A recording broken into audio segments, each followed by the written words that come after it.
안녕하십니까. 공장장 권한대행 이정열입니다. 여론조사 많이 하죠. 뉴스도 많이 나오고 소식도 많이 나옵니다. 이게 나오면 결과를 가지고 여러 가지 정책도 수립을 하고 또 심지어는 어떤 정치적인 결정까지 가게 되니까 상당히 중요하죠. 그래서 그 결과를 얻을 때는 정확한 결과가 나올 수 있도록 아주 객관적이고 공정한 질문을 해야 합니다.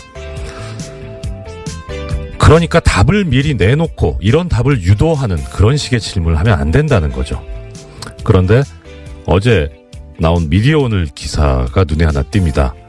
이 기사의 제목은 문 지지자 댓글 문제없다 42.2% 지나치다 46.8%라는 제목입니다. 제목만 보면 문재인 대통령 지지자들이 다는 이 댓글들이 잘못된 것이다 하는 여론이 우세하다는 그런 것 같아요. 근데 기사의 내용을 보면요.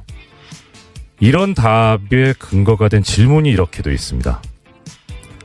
문재인 대통령을 지지하는 일부 네티즌들이 대통령과 관련한 비판적인 보도에 대해 포털사이트 댓글이나 SNS를 통해 집중적으로 비난해 논란이 일고 있는데 이에 대해 어떻게 생각하느냐. 무슨 질문이 이렇습니까? 여기에 가치 판단이 들어가 있는 질문을 하면 안 되죠. 이건 답을 요구하는 질문입니다. 이런 질문을 가지고 하는 여론조사가 가능하다면 이런 질문도 가능하지 않겠습니까? 많은 언론인들이 사주 추천으로 재벌로부터 돈을 받아 해외 유학을 다녀오고 있습니다. 이런 언론인과 언론사가 재벌을 비판하는 공정한 보도를 할 수 있다고 생각하십니까? 이렇게 물으면 답이 어떻게 나오겠습니까? 그런데 이 기사를 보면 놀라운 점이 하나 있습니다. 우리 국민들께서 참 현명하시다는 거죠. 이 숫자상으로 보면 부정적인 그 응답이 46.8%고 문제없다는 게 42.2%인데 이 차이가 오차범위 내입니다. 결국 비슷비슷하다는 거죠. 그런데 또 이 기사에서 보면 언론 적폐 청산이 필요하냐라는 질문을 했는데 필요하다는 응답이 무려 80.4%입니다. 답을 내놓고 하는 질문에도 현명하신 우리 국민들은 안 속고 제대로 답을 하고 계시는 거죠. 존경하지 않을래 않을 수 없는 우리 대한민국 국민들이십니다. 갑자기 기온이 떨어졌습니다. 날이 무척 춥습니다. 그래도 어깨 펴고 당당하게 씩씩하게 걸어보시면 어떨까 싶습니다. 우리는 위대한 대한민국의 국민입니다. 공장문 열겠습니다. 이상 공장장 권한대행 이정열 생각이었습니다.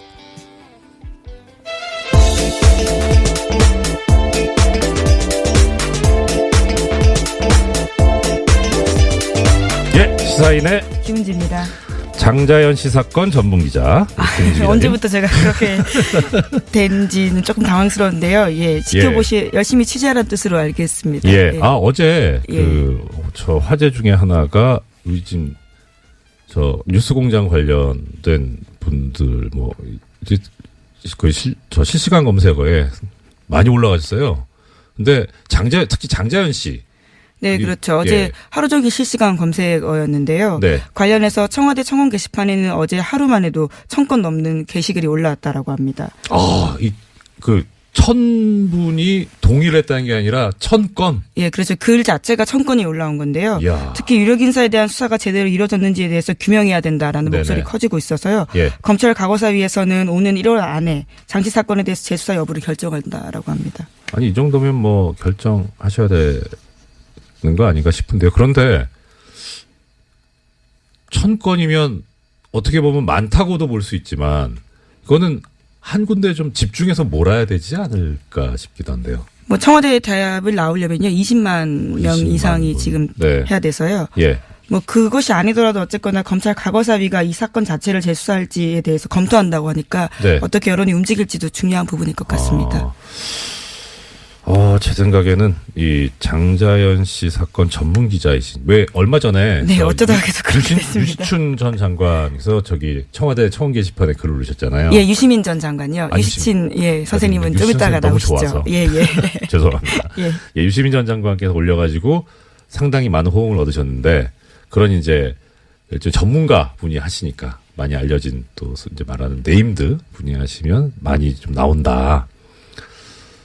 네임드이신 우리 김은지 기자께서 청원 한번 하시면 어떨까요? 제가 네임드도 아닌 뿐만 아니라요. 예, 기자는 뭐 기사로서 이렇게 또 보여드려야 되니까 열심히 취재하라는 격려를 알겠습니다. 굉장히 진짜 모르겠게 사적인 친분은 별로 없지만 여기서 이렇게 뵙는데 정말 존경스러워요. 갑자기 왜 이러시니까? 제가 여러 가지 단점을 가지고 있는데 가장 큰 단점이 거짓말을 못하는 단점을 가지고 있습니다.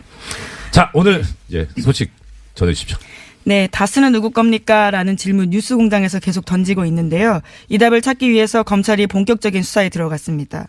검찰 수사는 투트랙으로 진행되는데요. 어제 서울 동부지검에서 출범한 수사팀 같은 경우에는 120억 원대 다스 비자금 조성 의혹을 수사합니다. 참여연대는 지난 7일에 신원불상의 다스 실소유주가 120억 원의 비자금을 조성했다라고 고발한 바가 있는데요. 또한 관련 의혹을 수사했던 정호영 전 특검 같은 경우에도 고발당했습니다. 이 사건은 공소시효가 50여일 남아 있습니다. 또 다른 갈래는 다스의 140억 원 투자금 반환 소송에 청와대가 개입했는지에 대한 서울중앙지검의 수사인데요. 검찰은 최근에 청와대 행정관 조사했고요. 또 어제는 관련 문건 폭로했던 시사인의 주진우 기자 참고인으로 조사했습니다. 이 사건은 검찰이 2020년까지 공소시효 있다라고 판단하고 있습니다. 네. 자, 이 장자연 씨 사건 전문이 김은지 기자님이시라면 또 이 다스 전문은 우리 또 뉴스공장 아니겠습니까? 예, 이 뉴스공장이 제기한 문제 여기에 대해서 이제 공권력이 움직이고 있다. 그리고 또 한편으로 이건 좀 약간 가벼운 얘기인데 그 시사인 주진우 기자 정통 시사주간지 시사인의 주진우 기자 참고인으로 출석을 하면서 자료를 이제 전달을 했다는 거잖아요. 네, 분홍 보따리 들고 나왔습니다. 예, 그 보자기에 싸가지고 가는데 그 표정이 제가 그동안 주진우 기자 보면서 맞닥뜨렸던 표정 중에 제일 행복하고 편안한 표정이었어요. 그래서 이게 뭐 기자님들께서 취재하시고 기사를 쓰시면서 어떤 보람을 느끼고 하시겠지만 또 그런 것이 이렇게 결실을 맺어간다라고 하는 것도 상당한 뿌듯함을 느끼실 수 있겠다 싶더라고요. 네, 뉴스공장에도 가끔 들고 왔던 그 보따리인데요. 그 내용들이 이제 검찰에도 참고 자료로 내게 된 겁니다. 네, 항상 선도적으로 움직이는 뉴스공장 정말 훌륭합니다. 제가 공장장 권한 대행이긴 하지만 네, 근데 정말 참 존경스러운 또 방송이죠. 자, 그러면 이제 다스는 누구 겁니까? 거의 다 모르시는 분은 거의 없는데 그런데 이제 엊그제 이 고발을 제기했던 참여연대 측에서 안진걸 사무처장이 나와가지고 그런 얘기를 했습니다. 아까 김 기자님께서 신원불상이라고 하셨는데 네, 그렇죠. 성명불상자라고 하면서 이 성명불상자가 누구인지를 검찰이 한번 맞춰보세요라고 하는 그런 의미라고 이렇게 말씀을 하셨으니까 그러면 누구나 거의 다 짐작하고 있는 그분에 관해서는 어떤 반응이 있는지. 네, 관련된 뉴스가 어제 MBC가 보도했는데요. 네네. 미국에서 다스의 하청 용역업체를 운영하고 있는 김아부개 씨의 인터뷰를 인용했습니다. 네. 인터뷰를 보면요. 2014년 9월 달에 이명박 전 대통령이 엘레베마주 몽고베리에 있는 다스에 들렀다라는 겁니다. 이 지역에선 다들 알고 있다라고 하는데요. 그 사람의 멘트에 따르면 이렇습니다. 자기 다스 보고 싶으니까 온 거다. 대통령 때는 못 오고 차려도 온 거 보고 싶은 거예요. 라는 건데요. 자기 다스. 네, 그분의 인터뷰 네. 말입니다. 그래서 플로리다에 가기 전에 애틀란타에서 며칠 머물렀는데 그때 이명박 전 대통령이 차 타고 서너 시간 거리에 있는 다스 미국 법인에 조용히 갔다라는 겁니다. 당시 미국 법인의 등기이사 3명인데요. 네. 그중에 한 사람이 이명박 전 대통령의 아들인 이시영 씨입니다. 참. 이 정도 되면 그리고 좀 더 말씀. 네, 이런 멘트도 있습니다. 자기 아빠 놓고서 이 사람 너희 아빠 맞니? 라고 묻는 거랑 똑같은 질문이다고요. 다스가 그 정도 수준이다라고 해당 하청 용역업체 김아무개 씨가 이야기했습니다. 자기 아빠 놓고서 이 사람 너희 아빠 맞냐? 홍길동도 아닌데. 참. 그 정도로 명백하다는 말씀이신 거죠. 예. 자, 이제 이게 어떻게 객관적인 증거로 만들어진다는 표현이 좀 부적절할 것 같습니다. 어떻게 객관적인 증거로 확립이 돼서 실제 법정에서 유죄 판결까지 이끌어낼 수 있을 정도로 이 전문가들이 또 역할을 충분히 해주셔야 할 텐데요.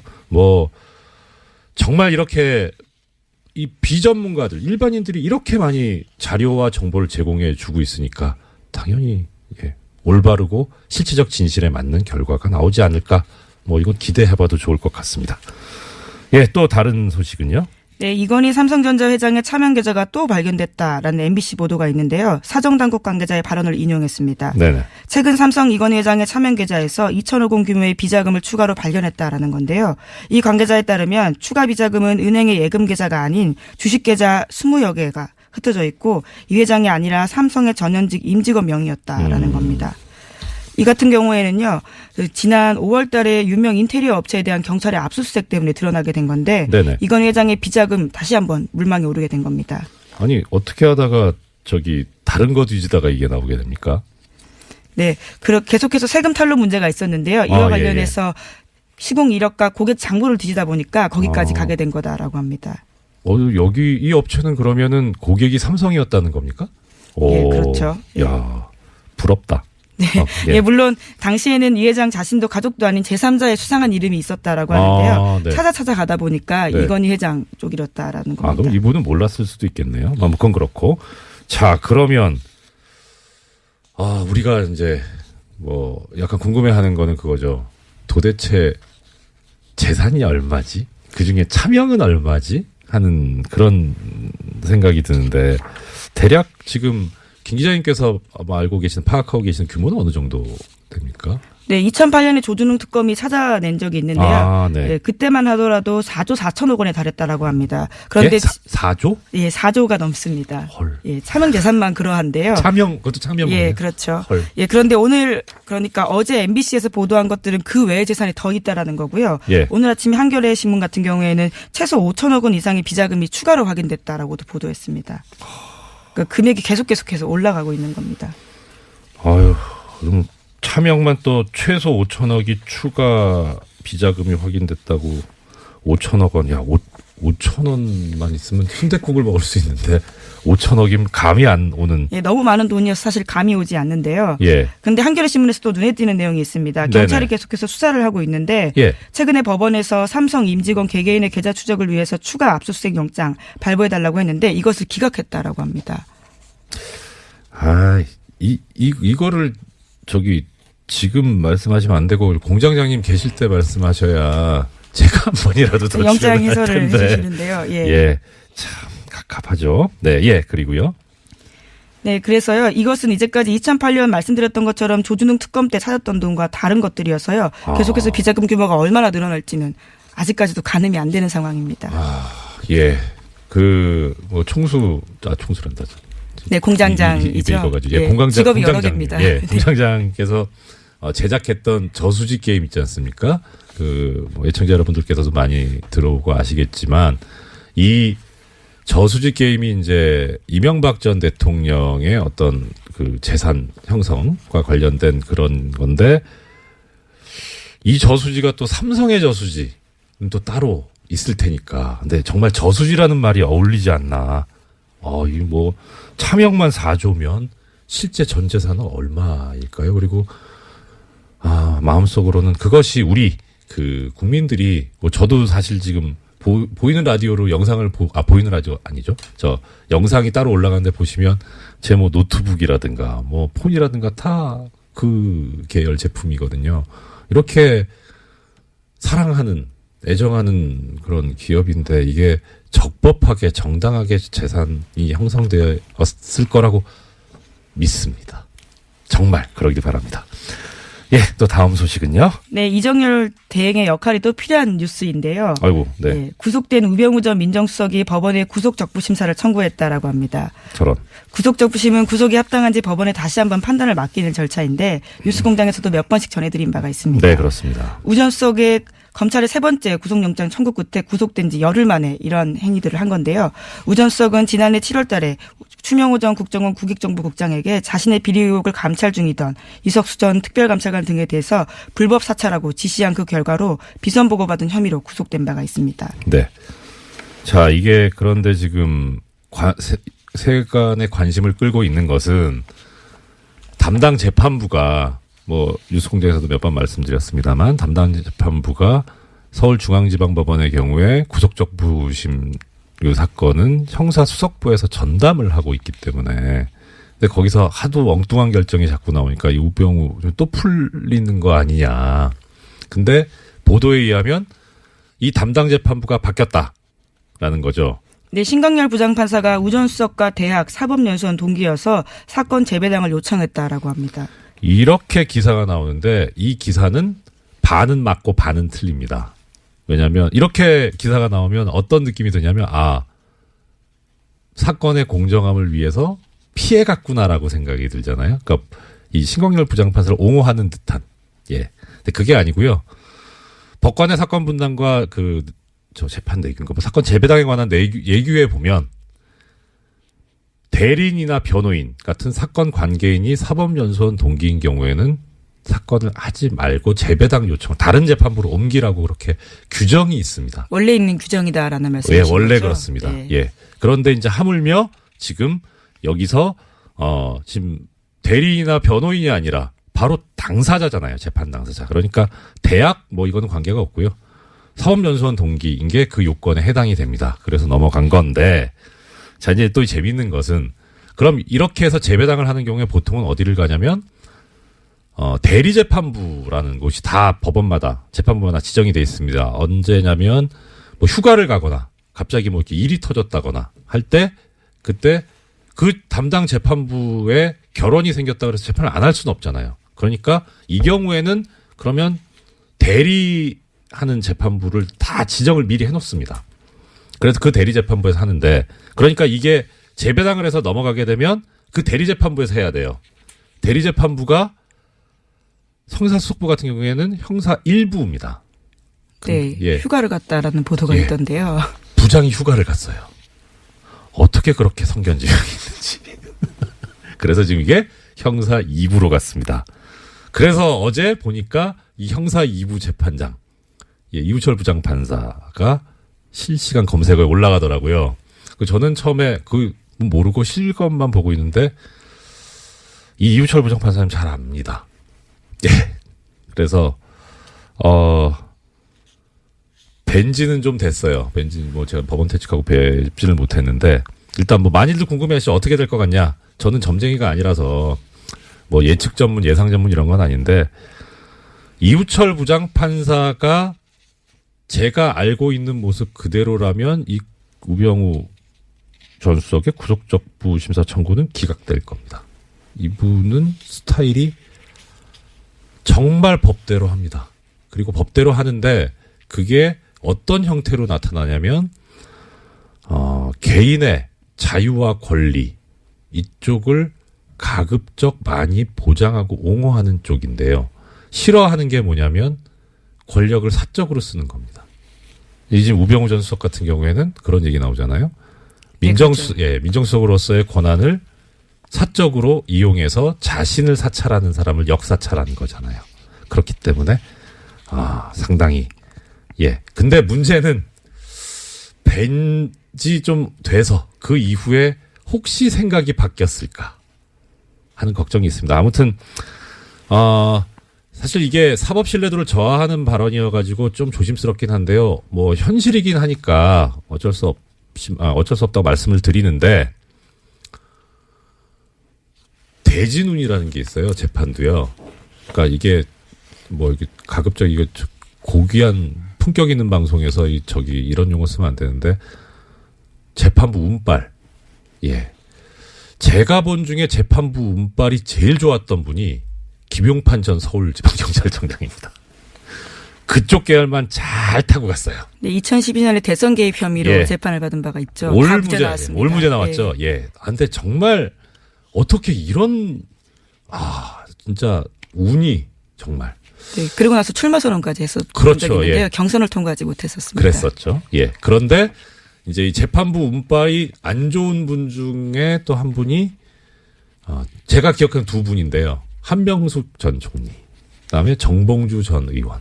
정말 재판부 운빨이 안 좋았습니다. 자, 그런데 지금 여기서 보면 우병우 전 수석도 재판부 운빨이 그렇게 좋아 보이진 않는다. 네, 오늘 구속적부심 열리는데요. 그 결과에 따라서 내일 다시 제가 내일 출연하냐 못하냐까지 나오네요. 네. 알겠습니다. 네, 게다가 또 조윤선 전 장관 같은 경우에도요. 오늘 영장실질심사가 있습니다. 내일 한꺼번에 해석을 좀 해주셔야 될 것 같아요. 큰일 났네요.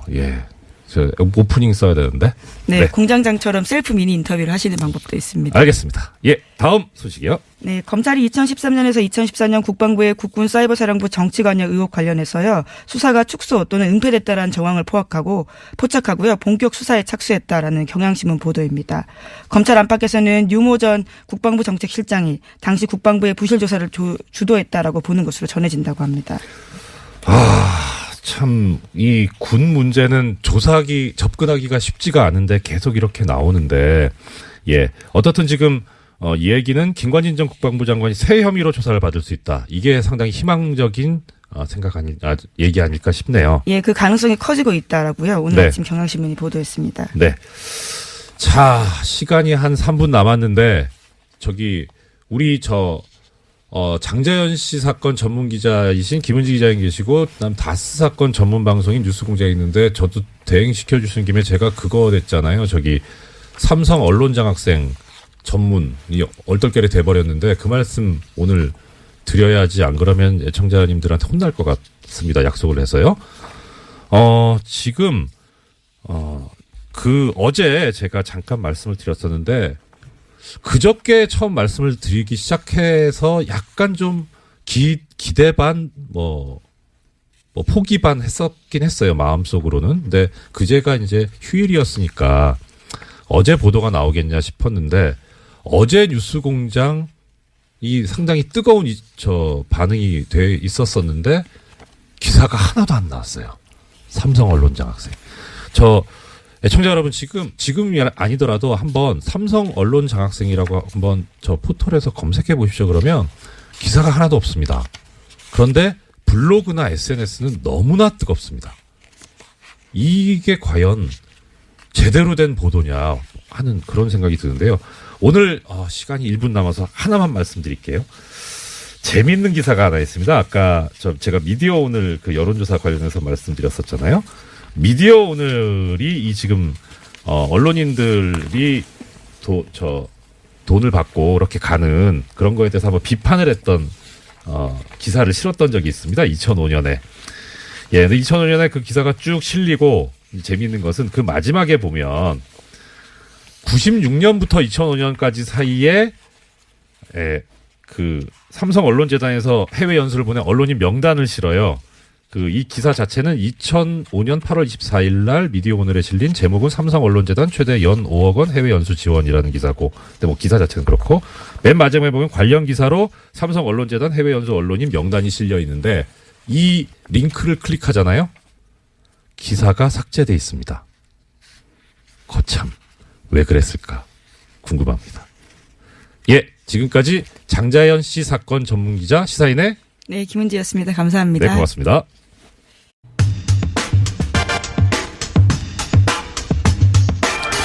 예, 어제 뉴스공장에 나오셨다가 양대 포털 사이트의 인기 검색어 실검 1위를 휩쓰신 무려 이관왕 한방에 유시춘 선생님, 어제에 이어서 또 스튜디오로 모셨습니다. 어서 오십시오. 네, 굿모닝. 우리 선생님께서는요, 다 멋있으신데 제일 멋있으신 게 이렇게 쿨하신 거. 너무 멋있습니다. 자, 어제 혹시 못 들으신 분들을 위해서 잠깐 어제 그 선생님께서 하셨던 말씀을 좀 정리를 해드리겠습니다. 이 유시춘 선생님께서는 1987년 민주정치 6월 항쟁 때 민주정치 국민운동본부 상임집행위원을 맡으셨었고요. 현재 이제 사단법인 6월 민주항쟁 계승사업회 이사장이시고요. 네. 그리고 어제 하셨던 말씀이 이겁니다. 1987년 6월 항쟁에 도화선이 됐던 당시 박종철 군 고문치사 사건. 네. 그 말씀해 주셨고, 그리고 그것을 토대로 해서, 국민 주권을 되찾아오기 위한, 여러 가지 그 집회가 있었고, 결국 1987년 5월 27일 날 향림교회에 모여서, 민주정치 국민운동본부를 결성하는, 정말 드라마틱한 그 종로통에서 다들 숨어 계시다가 쪽지로 어디로 모여라라고 하는, 예. 그 말씀까지 주셨고요. 이제 우리가 6월 항쟁이라고 부르는 이 6월 10일 날 대규모 집회, 시위, 이 얘기부터 오늘 말씀을 들을 예정입니다. 네, 어제 말씀드렸지만 저희가 6월 10일로 대회 날짜를 잡은 것은 네. 그날이 바로 전두환이 자기 네. 군사 반란의 친구인 노태우에게 네. 무슨 권력을 승계해주는 민정당 전당대회 네. 날이었기 때문에 네네. 바로 그날 그 시각에 맞춘 것입니다. 네. 그랬는데 이제 마지막에 네. 경론 토론 끝에 그 당시 야당이 개헌 국민 청원 운동을 하고 있었기 때문에 합류하면서 네. 그분들의 조직들을 이용해서 전단지가 전국에 서울에만 해도 한 20만 장이 뿌려졌습니다. 예. 그래서 뭐 7일부터 그 전단지가 도로에 그 하얗게 나뒹구는 네네. 그런 상황이었고요. 경찰이 이것을 뭐 불법 집회로 간주하고 미리 차단해 놨었기 때문에 7일부터 대회 나흘 전부터 성공회 입구는 3중 4중 전경들의 겹겹이 쌓여 있었습니다. 들어갈 수가 없었어요. 어제 하신 말씀 중에 하나가 이제 이 6월 항쟁이 성공회 그 서울 네. 예, 교당이라고 하나요? 교회. 예. 거기서 이제 지금 그 핵심 집행부께서 계셨다는 거였는데 한승원 변호사께서 성공회에서 했기 때문에 성공했다. 네. 그 말씀도 예 하셨다고. 근데 그러면 아까 좀 전에 말씀 주셨던 것이 3중 4중으로 겹겹이 네. 둘러싸져 있었는데 어떻게 들어가시게 됐나요? 네, 뭐 거기에 국본 한 20분이 네. 모이셨는데 네. 이제 어르신들은 그때는 제가 30대 중반이었으니까 제일 어렸습니다. 그때 이제 어르신들이 박형규 목사님, 예. 뭐 지선 스님, 예. 그다음에 금영균 목사님 이런 예. 분들을 이제 미리 딱 그 겹겹이 포위하기 그 직전에 한 5분은 들어가시는데 성공했고요. 그게 며칠 전? 그게 6일부터입니다. 6월 6일부터 미리 들어가 계셨고 네네. 저는 7일 날 아침에 집에서 나오는데 벌써 네. 우리 이 판사님처럼 이렇게 체격이 좋으신 사복 두 분이 딱 나오는데 지키는 팔을 잡는 게 어디 가십니까 이래요. 예. 순간 연금이 시작됐구나 생각을 하고 제가 마침 그때 원고지 그때는 지금처럼 이메일이 그렇죠. 없어서 예. 원고지를 직접 갖다 줄 때입니다. 출판사나 신문사에. 예. 마침 그때 어딘가에 제가 원고를 갖다 줄 일이 있어서 네. 원고지 열매를 또르르 만 걸 갖고 있었어요. 예. 그래서 이거 보면서 안 보이세요? 나 지금 출판사에 원고 갖다 주러 가잖아요. 그땐 예. 제가 차가 없었습니다. 그래서 차 있으면 나 좀 같이 갑시다. 그랬더니 오, 멋있다. 그러십니까? 그러더니 그럼 다녀오세요. 이러는 거야. 딴 데 가시면 안 됩니다. 이러는 거예요. 그날 나오면서 보니까 제가 그렇게 연금 조치가 내려진 줄 모르고 쉐어링 치마에 예. 짧은 티셔츠를 입었더라고요. 날씨가 더울 때잖아요. 조금 더웠습니다. 덥기는. 네. 그래서 뒤돌아보면서 너희들 굿바이다 그러고서는 갔다가 잠실에 있는 친구 집에서 자고 아침 그러니까 6월 8일 아침 5시 새벽 5시 반에 성공회 입구가 이 시청 출구에서 한 100m 떨어져 있잖아요. 네. 곰곰이 생각을 했어요. 저걸 어떻게 뚫고 들어갈 건가 생각을 하다가 그 당시 우리를 많이 도와주신 그 성공회 성당 주임 신부인 박종기 신부님이라고 네네네. 40대 젊은 신부님이 계셨어요. 그분 아드님이 신학생인 거 제가 알았거든요. 전화를 했더니 받아요. 예. 이렇게 막혀 있는데 내가 꼭 들어가야 된다. 거기 지금 어르신만 계시고 네. 거기 가면 성명서도 쓰고 이 머리띠도 네. 만들어야 되고 이러저러한 실무를 담당할 사람이 없지 않냐. 네네. 내가 꼭 들어가야 되겠다. 그랬더니 예.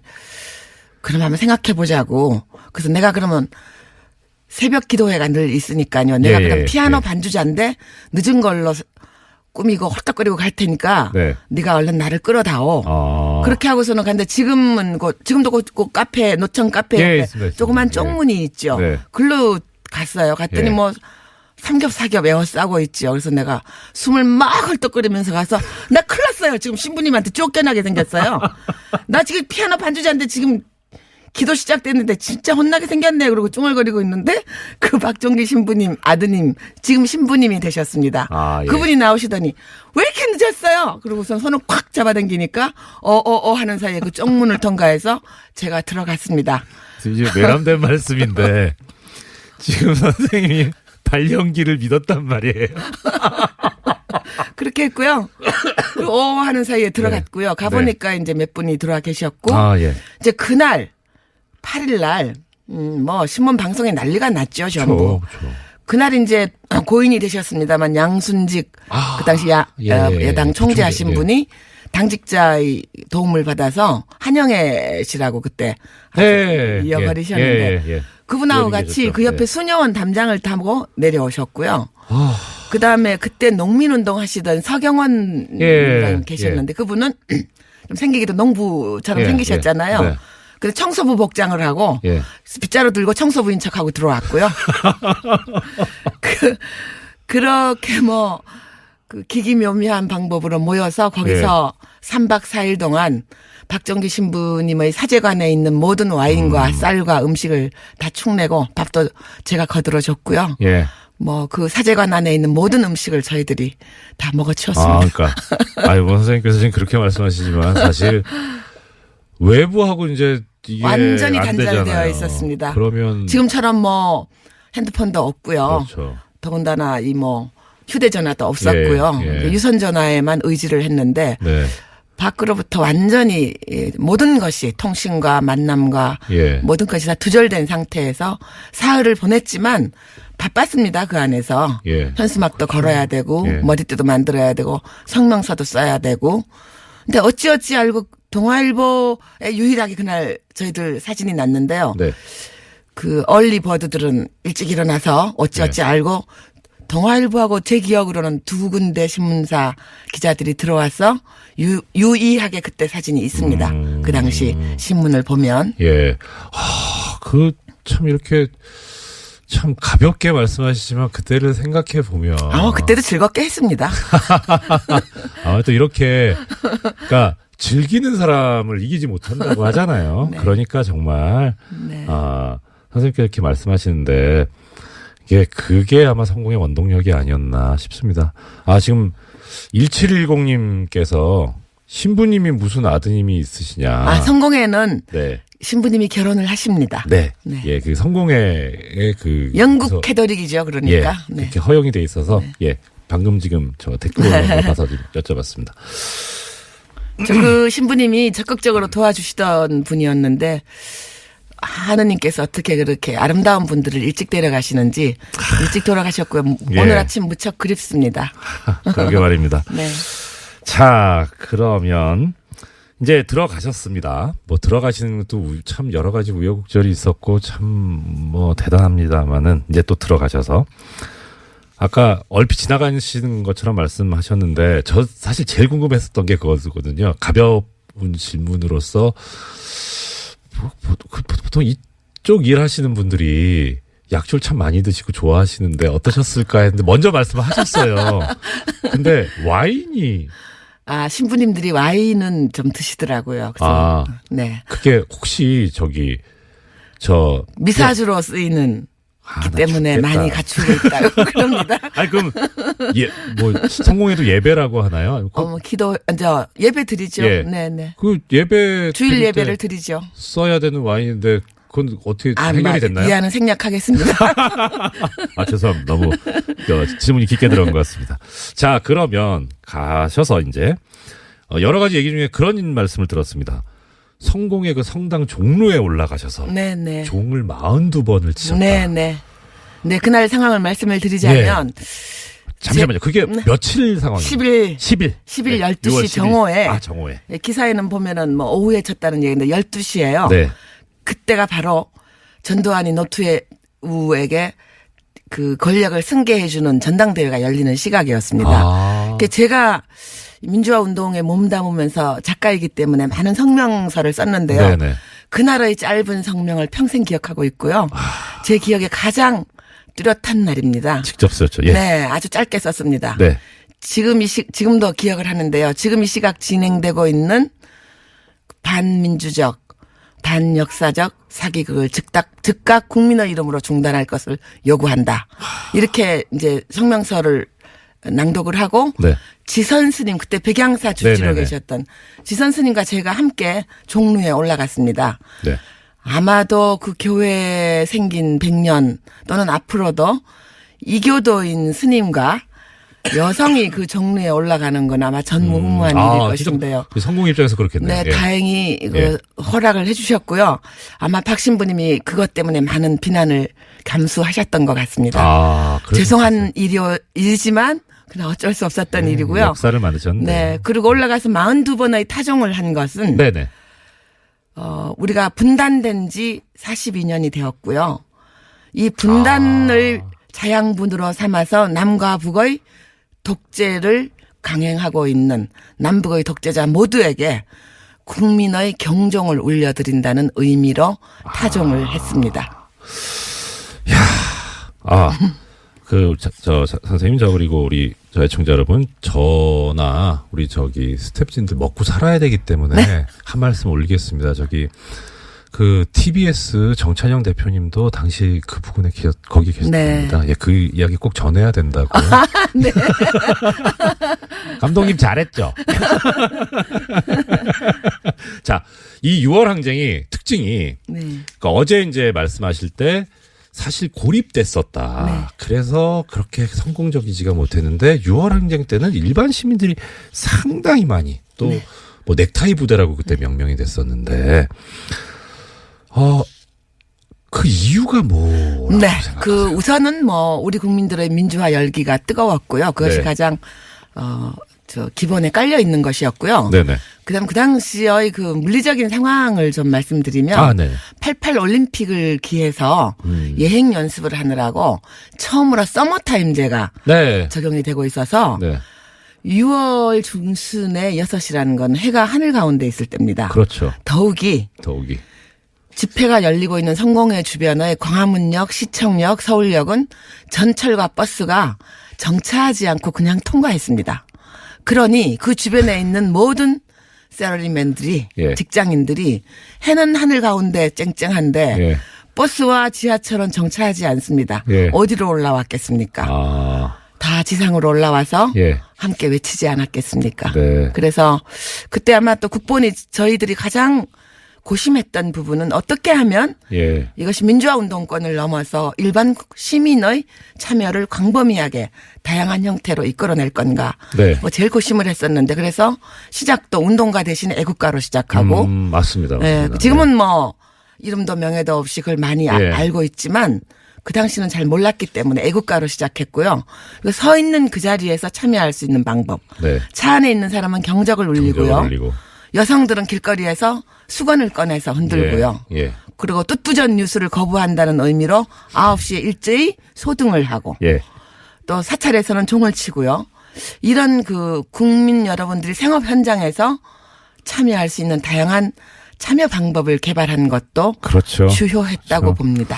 그러니까 지금으로 치면 우리 이제 어디 포털 댓글 달고 그리고 기사에 대해서 좋다, 안 좋다, 공감, 비공감. 네, 좋아요. 네. 예. 그런 이제 참여하는 그런 네. 거였죠. 그러니까 국민들께서 길거리에 올라와서 몸으로 좋아요를 다 누른 거죠. 그렇죠. 예. 정확한 표현이십니다. 예. 자, 그거는 이제 전체적인 그림은 그렇게 돌아갔는데, 큰일 났네.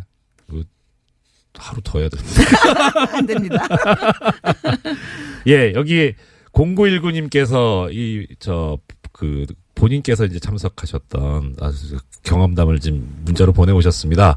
농민운동가 서 선생님께서는 이후에 민주당 국회의원을 하셨고, 0919님께서는 그때 6월 종로 6가 동대문 종합시장에서 사업했을 때라고 네. 하시네요. 그때 네. 보도블럭을 망치로 깨서 학생들에게 나눠주고 경찰들 몰려올 땐 가게 셔터 열고 숨겨줬다고. 예. 네. 진짜 이렇게. 많았습니다. 그렇죠? 영화에도 아주 리얼하게 그런 장면들이 나옵니다. 실제로 많이들 숨겨주시고요. 예. 셔터 내리고 물 주고. 네. 콜라도 한 박스씩 샀다 갖다 주고요. 예. 엄청나게 감동적이고 협조적인. 그렇죠. 그런 공동체의 덕목을 느낄 수 있었던 맞습니다. 날이죠. 저 경험을 잠깐만 말씀드리면 저도 참 그때, 운이 좋았던 게, 이제 저는 어제 잠깐 말씀드린 남대문 부근에 있었거든요. 숭례문 네. 부근. 남대문 시장으로 이제 숨어 들어간 거예요. 네, 거기가 제일 격전지였죠. 예. 근데 또 먹을 건 많더라고요. 네. 상가니까. 맛있어요. 그래서 네. 참 신세 많이 졌었습니다. 자, 그럼 이제 이거는 전체적인 그림이었고. 네. 문제는 이제 우리 선생님. 네. 이제 이 시위가 이제 이제 끝났습니다. 끝나고 다음 꼭 나와야 되는 얘기가 그거죠. 명동성당. 네, 저희들이 네. 6월 10일 집회를 마치고 네. 제가 맨 앞장서서 박정철 영정을 들고 영국 대사관 쪽으로 진출하다가 네. 모두 다 연행돼서 네. 장안동 대공분실을 거쳐서 네, 그렇죠. 저는 분리수용돼서 돌아가신 재정구 의원님과 함께 네. 강동경찰서 유치장에 수용이 됐는데 아침에 네. 눈을 떠봤더니 천정에 붙어있는 TV에서 명동성당 농성 얘기가 나옵니다. 그걸 거기서 들으셨구나. 네. 그걸 보고서는 저 어제도 얘기했지만 무신론자인데 네. 우주에 계시는 모든 신께 기도했습니다. 하나님, 예수님, 부처님, 저 뜨거운 사막의 알라신이시여 한국 국민들을 보호해 주시고 민주주의를 오게 해주세요 하고 기도했습니다. 정말. 그리고 제 길을 의심했고요. 왜냐하면 모든 정보가 다 차단되어 있었기 때문에 그때 일생에서 가장 간절하게 기도했습니다. 예. 그러면 네. 그러니까 제가 이제 여쭤보려고 했던 거는 강동경찰서 유치장으로 수감이 되셨는데 당시 선생님께서 이제 그 국어 과목 국어와 문학을 가르치는 교사였는데요. 교사, 그 2년 전에 해직이 이미 됐었습니다. 전두환 해직교사 1호. 당시 블랙리스트. 블랙 세제곱. 자, 자제분. 네, 그때 유치원 다니는 남매 있었습니다. 사실 이게 또 상당히 민감하고 아픈 부분이잖아요. 네, 물론 아이들한테 미안했죠. 어떠셨어요, 기분이? 근데 수많은 자식들이 감옥에 가 있고, 그래서 제가 어린아이가 있다는 얘기 그 동료들한테 못했고요. 저 올드미스인 줄 알고 계시는 분이 대부분이었어요. 그랬고요. 다 늠름하게 있었지만 가장 힘들었던 밤은 6월 18일 날. 우리 시위가 또 한 번 폭발했던 날인데 조영래 변호사님이 제 변호인이셨는데 오셔가지고 계엄령 설이 돈다는 풍문을 말씀해 주셨을 때는 등골이 좀 오싹했고요. 실제로 계엄령을 준비를 했었고요. 전두환이. 그때는 아이들을 못 보는 게 아닌가 하는 아주 무서운 공포도 잠깐 잠겨 있었습니다. 공포도 공포고 그래도 또 도움을 주시는 예를 들어서 시댁이나 그런 거 다 잊어버리고 살았습니다. 죄송합니다. 제가 괜히 쓸데없는 질문을 드리는 것 같아요. 네. 자, 그러면 이렇게 해서 자, 수감되셨다가 언제 어떻게 나오시게 됐어요? 네. 그런데 그때 이제 우리가 민주화 운동이 상승기에 있었기 때문에 저희들을 함부로 다루지 못했습니다. 그럼요. 네. 그리고 서울구치소에 가서 여러 번 면회도 오시고 그 YSDJ께서 다녀가셔서 영치금도 넣어주시고 그렇게 하셨는데 6.29 선언이 나고 난 다음에는 이거 오래지 않아서 나갈 수 있겠구나 하는 생각을 가졌고요. 검사 취조라 그러나요? 검취. 그것도 저희들이 보통 형사법에 의하면 우리가 나가야 되잖아요. 검찰로. 그렇죠. 검찰이 구치소로 왔었습니다. 그게 어떻게 보면 특혜일 수 있지만 어떻게 보면 기자를 따돌리느라고. 그러니까 그 꼼수죠. 그렇죠. 편법이겠죠. 그렇게 해서 바깥 공기를 못 새게 하려는 또 그런 생각도 있고. 그러면 그 과정에서 이거 이제 본인 생각이고 이건 이제 되겠구나 하는 어떤 그것은 6.29 날요. 6.29 선언이 나던 날 우리가 어쩌면 징역을 살지 않을지도 모르겠다. 재판을 받지 않고 나갈 수도 있겠구나. 라는 희망을 가졌고요. 그것이 현실화되었습니다. 그리고 나온 것은 이한열 장례가 있던 그 전날 나왔습니다. 그래도 좀 더 계셨었군요. 그 전날 나와서 처음 간 것이 연세대학교 이한열 장례식장이었습니다. 너무나 감격적이었습니다. 그때 그러면 그러니까 우리가 이기겠구나라는 생각이 드셨던 어떤 지점이랄까 때는 언제쯤? 6월 18일 날 계엄령 풍문이 돌았을 때는 너무 공포스러웠고요.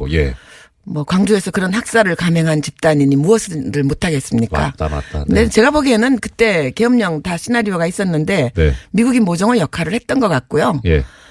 그럼에도 불구하고 제 생각은 미국이 갑자기 천사가 되어서 그런 것이 아니라 우리 국민의 민주화 힘이 우리 국민이 전국 37개 도시에서 500여만 명이 쏟아져 나온 그 물리력이 전두환이 구사할 수 있는 모든 군대, 경찰을 비롯한 모든 물리력보다 더 컸기 때문에 안 한 것이 아니라 계엄령을 못한 것이라고 봅니다. 사실 이렇게 이끌어주신 분께서 이렇게 국민들 칭찬해 주시니. 자, 교섭 들어가겠습니다. 지금까지 유시춘 선생님이었습니다. 오늘 말씀 감사합니다. 고맙습니다. 여러분 영화 꼭 보십시오.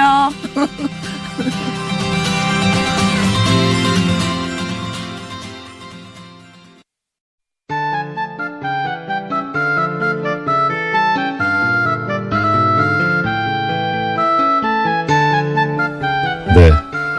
제가 청취자로서 이 시그널 음악을 들을 때 몸에 전율이 오거든요. 예. 그분이 나오시는구나. 설명이 필요 없는 코너. 뉴스공장 최고의 인기 코너. 노르가즘. 주인공이신 정의당 노회찬 원내대표님 모셨습니다. 어서 오십시오. 반갑습니다. 예, 반갑습니다. 네. 여기서 만나니까 더욱 반갑습니다. 네. 따로 말씀을 저 의원님하고 나눠보기 처음인 것 같습니다. 지금 먼발치 인사만 계속 드리고. 저도 뭐 지면이나 이런 걸 여러 가지 많이 접하겠는데. 네. 오늘 실물을 보게 되니까 더 감격스럽습니다. 의원님 꼭 저 대표님 눈 씻으셔야 됩니다. 안 좋은 걸 보셨기 때문에. 괜찮습니다. 네. 예, 오늘도 이제 한 주간 굵직한 정치연원들, 모시고 들어야 되는데, 일단 지금 사실 지지율이나 뭐 이런 걸 봐서는 큰 그거는 없을 거는 같은데, 근데 이번 주에 이제 벌어지는 일 중에 그래도 현안으로 나와 있는 게 바른정당과 통합을 추진하는 국민의당, 이제 전 당원 투표가 시작이 됩니다. 어떻게 될 것 같다까지는 모르겠어도 어떻게 봐야 되는지 좀 말씀을 들었으면 싶습니다. 어떻게 봐야 되는지라고 물으셨는데 네. 저는 꼭 봐야 되는지 이렇게 되묻고 싶습니다. 안 보고 싶은데 네. 또 보이니까 할 수 없이 보게 되는 참 괴롭죠. 예. 거참. 네. 지금 일단은 실시한다고 하니까 실시가 되겠죠. 네. 결국에는 이것이 적법하냐 그렇지 않느냐를 가지고서 네.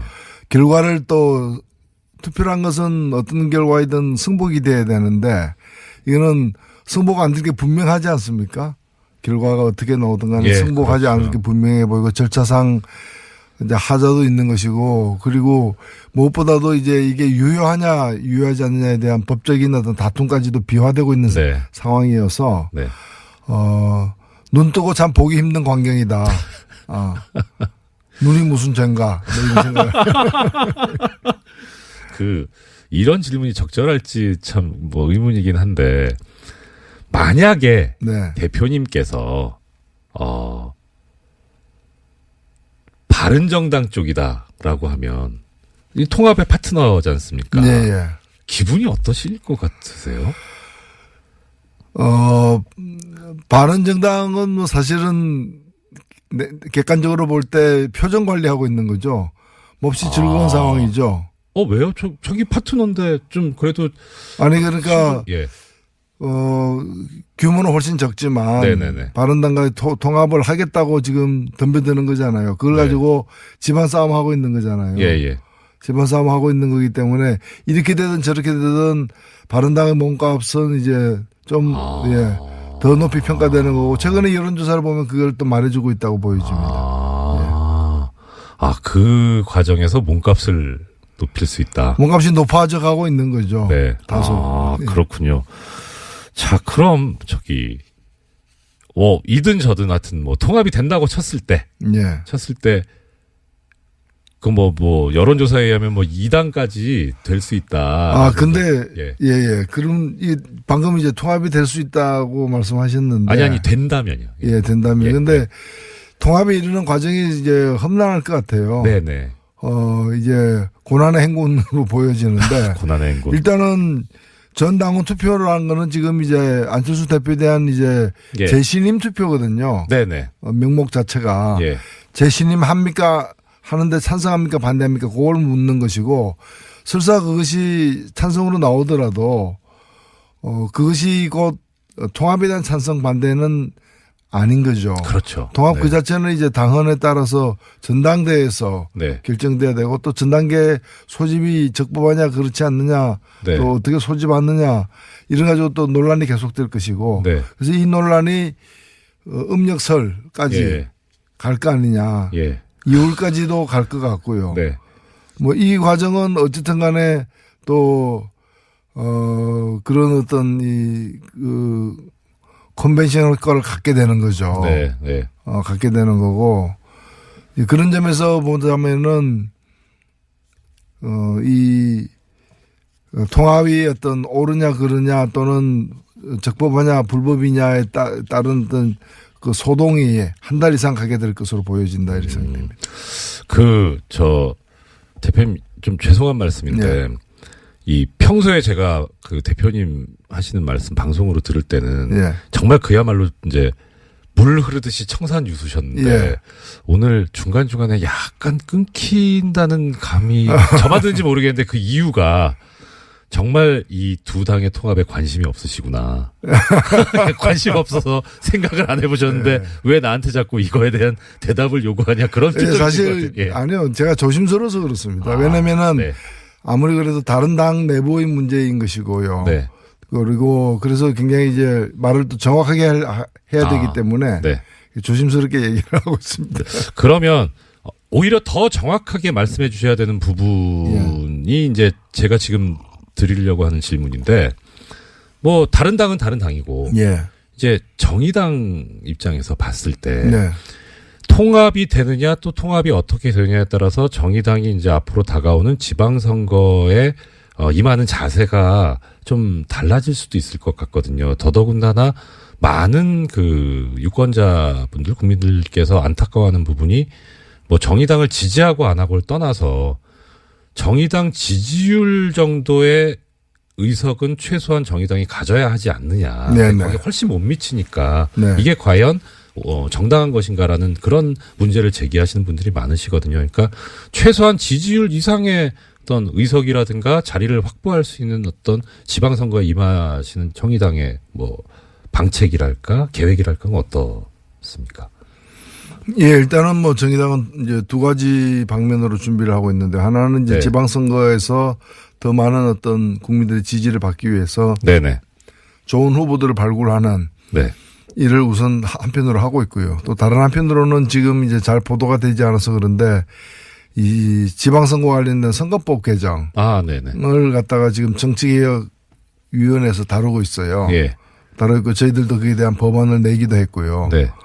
그래서 지금 원래 이제 기초의원 선거 같은 경우에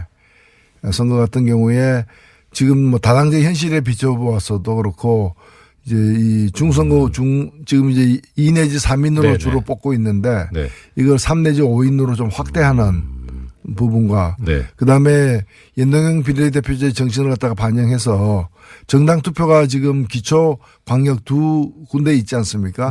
지방선거에서도 이 비례대표 정당 투표로 뽑히는 비례대표 의원수를 늘리는 문제. 이 두 가지의 어떤 선거제도 개혁을 지금 추진을 하고 있습니다.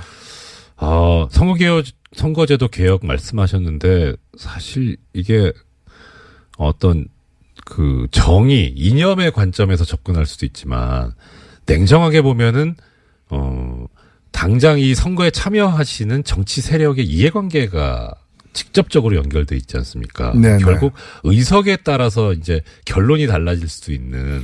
근데 정의당 입장에서는 사실 의석이 모자라기 때문에 어떤 소수당의 비애랄까 슬픔 이런 게 있을 것 같은데 그런 건 없어요. 그런 거는 많죠. 사실은 뭐 다른 것보다도 정치권의 이해관계가 엇갈리는 것은 사실입니다. 그리고 결정은 법률 개정으로 나타나기 때문에 정치권에서 결정하는 것 또한 사실이고요.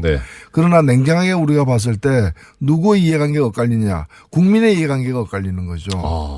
왜냐하면 투표권은 국민에게 있는 것이고 권력은 국민으로부터 나오는 것인데 국민의 마음이 반영되느냐 안 되느냐 정확하게 반영되느냐 왜곡되느냐가 가장 중요하게 따져져야지 누구의 어떤 정치인에게 유리하냐는 두 번째 세 번째 문제라고 저는 보는 겁니다. 그렇다면 현재의 선거제도가 국민들의 민심을 그대로 반영하는데 여러 왜곡된 어떤 장치가 내재되어 있기 때문에 이걸 바로잡는 거죠. 예를 들면 국민의 7.3%가 정의당을 지지했는데 그러면 정의당이 7.3%를 대변해야 되고 결국에는 표결권은 의사결정권의 7.3% 의석도 7.3%를 가져야 그렇죠. 마땅한 거죠. 네. 근데 의석은 지금 보면 2%만 갖고 있거든요. 예. 그러니까 7.3%를 가 지지했는데 2%를 대변하게 되면은 그럼 지지한 분들 중에 3분의 2 이상을 대변 못하게 되는 거지 않습니까? 그렇죠. 예. 이거는 민심에 왜곡되는 거죠. 네. 그래서 이런 걸 푸는 것이 선거법 개정이기 때문에 이것은 그거는 정의당에 유리한 거 아닌데 정의당이 유리한 게 아니라 정의당이 원래 가져야 될 걸 가지는 거죠. 네. 유리하다면 국민에게 유리한 거죠. 예. 민심이 왜곡되지 않으니까. 그렇죠. 그래서 이것이 뭐 선거법 개정의 어떤 가이드라인이 아닌가 저는 그렇게 생각합니다. 예. 이런 가이드라인이 실제 구체적으로 현실로 이루어져야 되는데 또 참 법학을 좀 약간 공부한 사람으로서 그 부분이 상당히 좀 관심이 많이 가고요. 옳은 부분인 거는 같은데 이게 현실과 괴리가 생기니까 그때마다 좀 안타까움이 많이 느껴집니다. 우리 일반 소비자 입장에서 보자면은 정육점에 가서 네. 소고기를 730g을 사왔는데 네. 집에 와서 열어보니까 200g밖에 없는 거예요. 사기인데요? 예. 그러면 중간에 이제 뭐 이게 누가 가져간 거잖아요. 예. 조사해보면 다 나오게 돼 있는데. 뭐 증발했을 리는. 예. 그래서 이걸 바로 잡자라는 거죠. 이걸 갖다가 730g 사왔으면은 집에 와서 열어봐도 730g이 있어야 되는 거죠. 네, 그렇죠. 그래서 민심이 그대로 투표 결과에 반영돼야 된다. 이게 선거제도 개혁의 이유이자 방향이다. 네. 역시 우리 대표님께서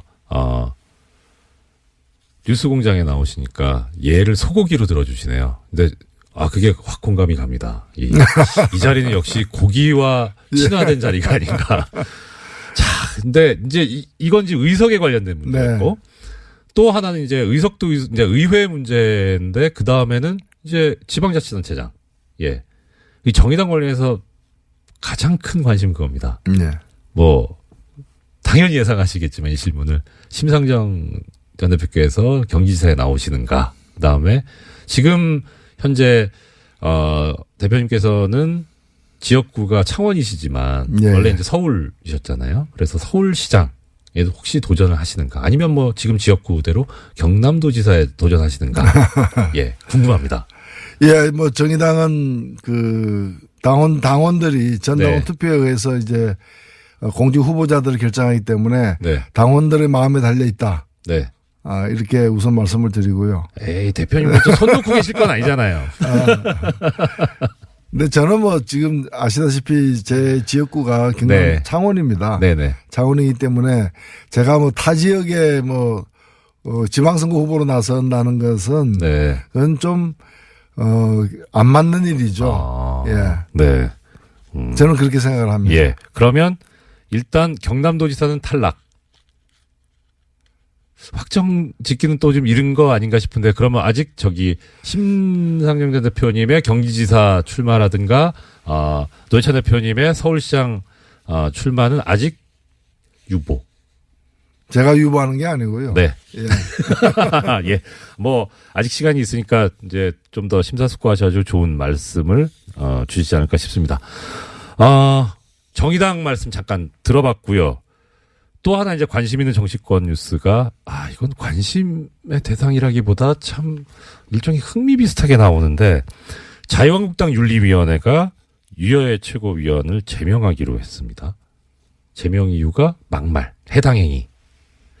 이거 그러니까 일반인들 입장에서 보면은 뭐라고 생각하냐면 막말을 했는지 안 했는지 뭐 그거는 그렇다 치고 막말을 유여의 최고위원만 했냐? 왜 저 사람만 저렇게 못 살게 구냐? 이런 생각을 하고 있는데 이 생각은 어떤 겁니까? 또 대표님께서 보시는 어떤 이 자유한국당의 내부. 예, 자유한국당 윤리위원회가 누군가를 제명해야 한다면은. 문제가 됐던 그 친박 주요 인사들 제명해야 되지 않습니까? 그렇죠. 그 사람들 제명해야 된다는 내부 여론도 많았음에도 불구하고 결국 제명 못하고 있지 않습니까? 네. 그런데 유여의 전 최고위원이죠. 네네. 전 최고위원을 지금 제명한 걸 보면은 참 비겁하죠. 그리고 약자에게 강하다. 맞습니다. 약자에게 강하다라는 그런 말을 생각하게 만드는 장면이 아닌가. 이렇게 생각이 됩니다. 예. 약자에게 강하고 있는 뭐 실권이든 뭐든 권력이 있는 사람한테는 뭐라고 못하는. 예, 그래서 그러네요.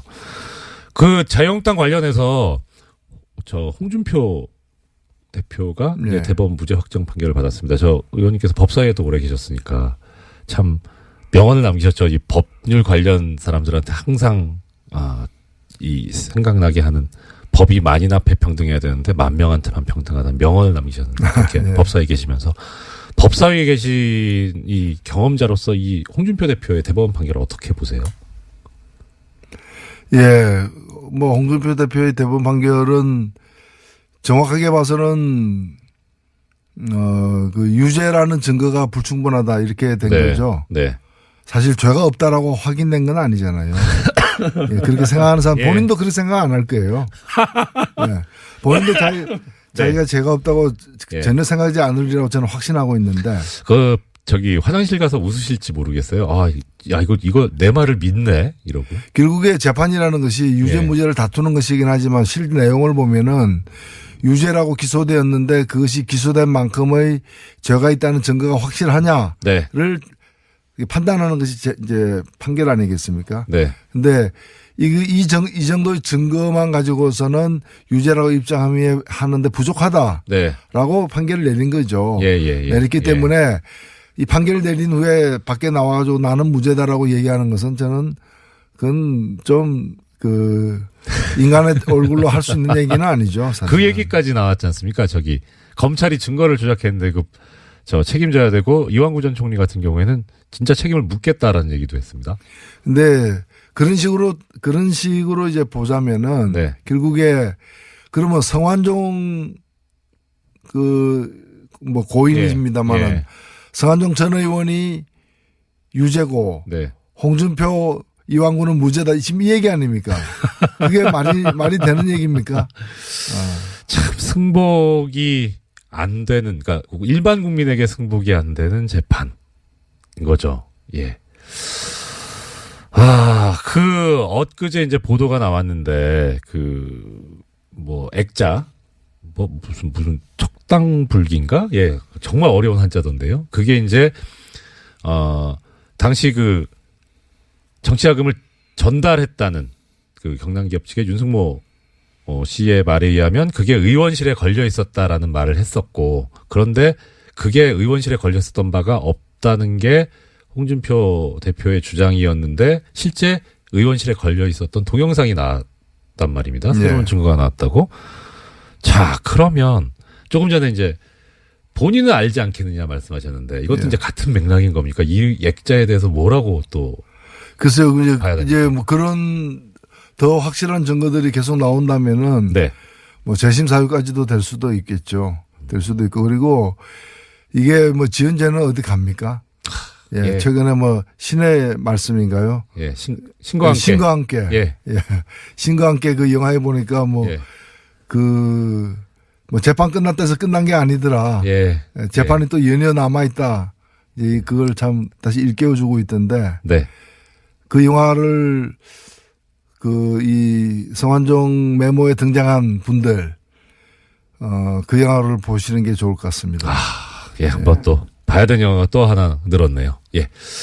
자, 의원님, 저는 이걸 좀 여쭤보고 싶습니다. 사실 어떻게 하다 보니까 제가 관심을 가지게 돼가지고, 그저께부터 지금 언론인들이 재벌, 삼성 언론재단이라고는 나오는데 결국 그게 이제 재벌 출연금인데 재벌의 돈으로 유학을 갑니다. 유학을 가서 거기서 갈 때 비용을 지원을 받는데 그 유학 가는 대상으로 선발이 될 때 1미디어 그룹당 1명 그리고 그 소속사 대표의 추천을 받아야 선발이 될 수 있는 그런 제도를 운영을 하고 있고, 이게 1996년부터 시작해서 2016년까지 계속돼 왔어요. 그리고 2017년에는 이 김영란법이라고 이제 불리는 부정청탁 방지법에 관한 법제처 유권 해석으로 이게 법 위반 소지가 있다 해서 2017년에 중단이 됐거든요.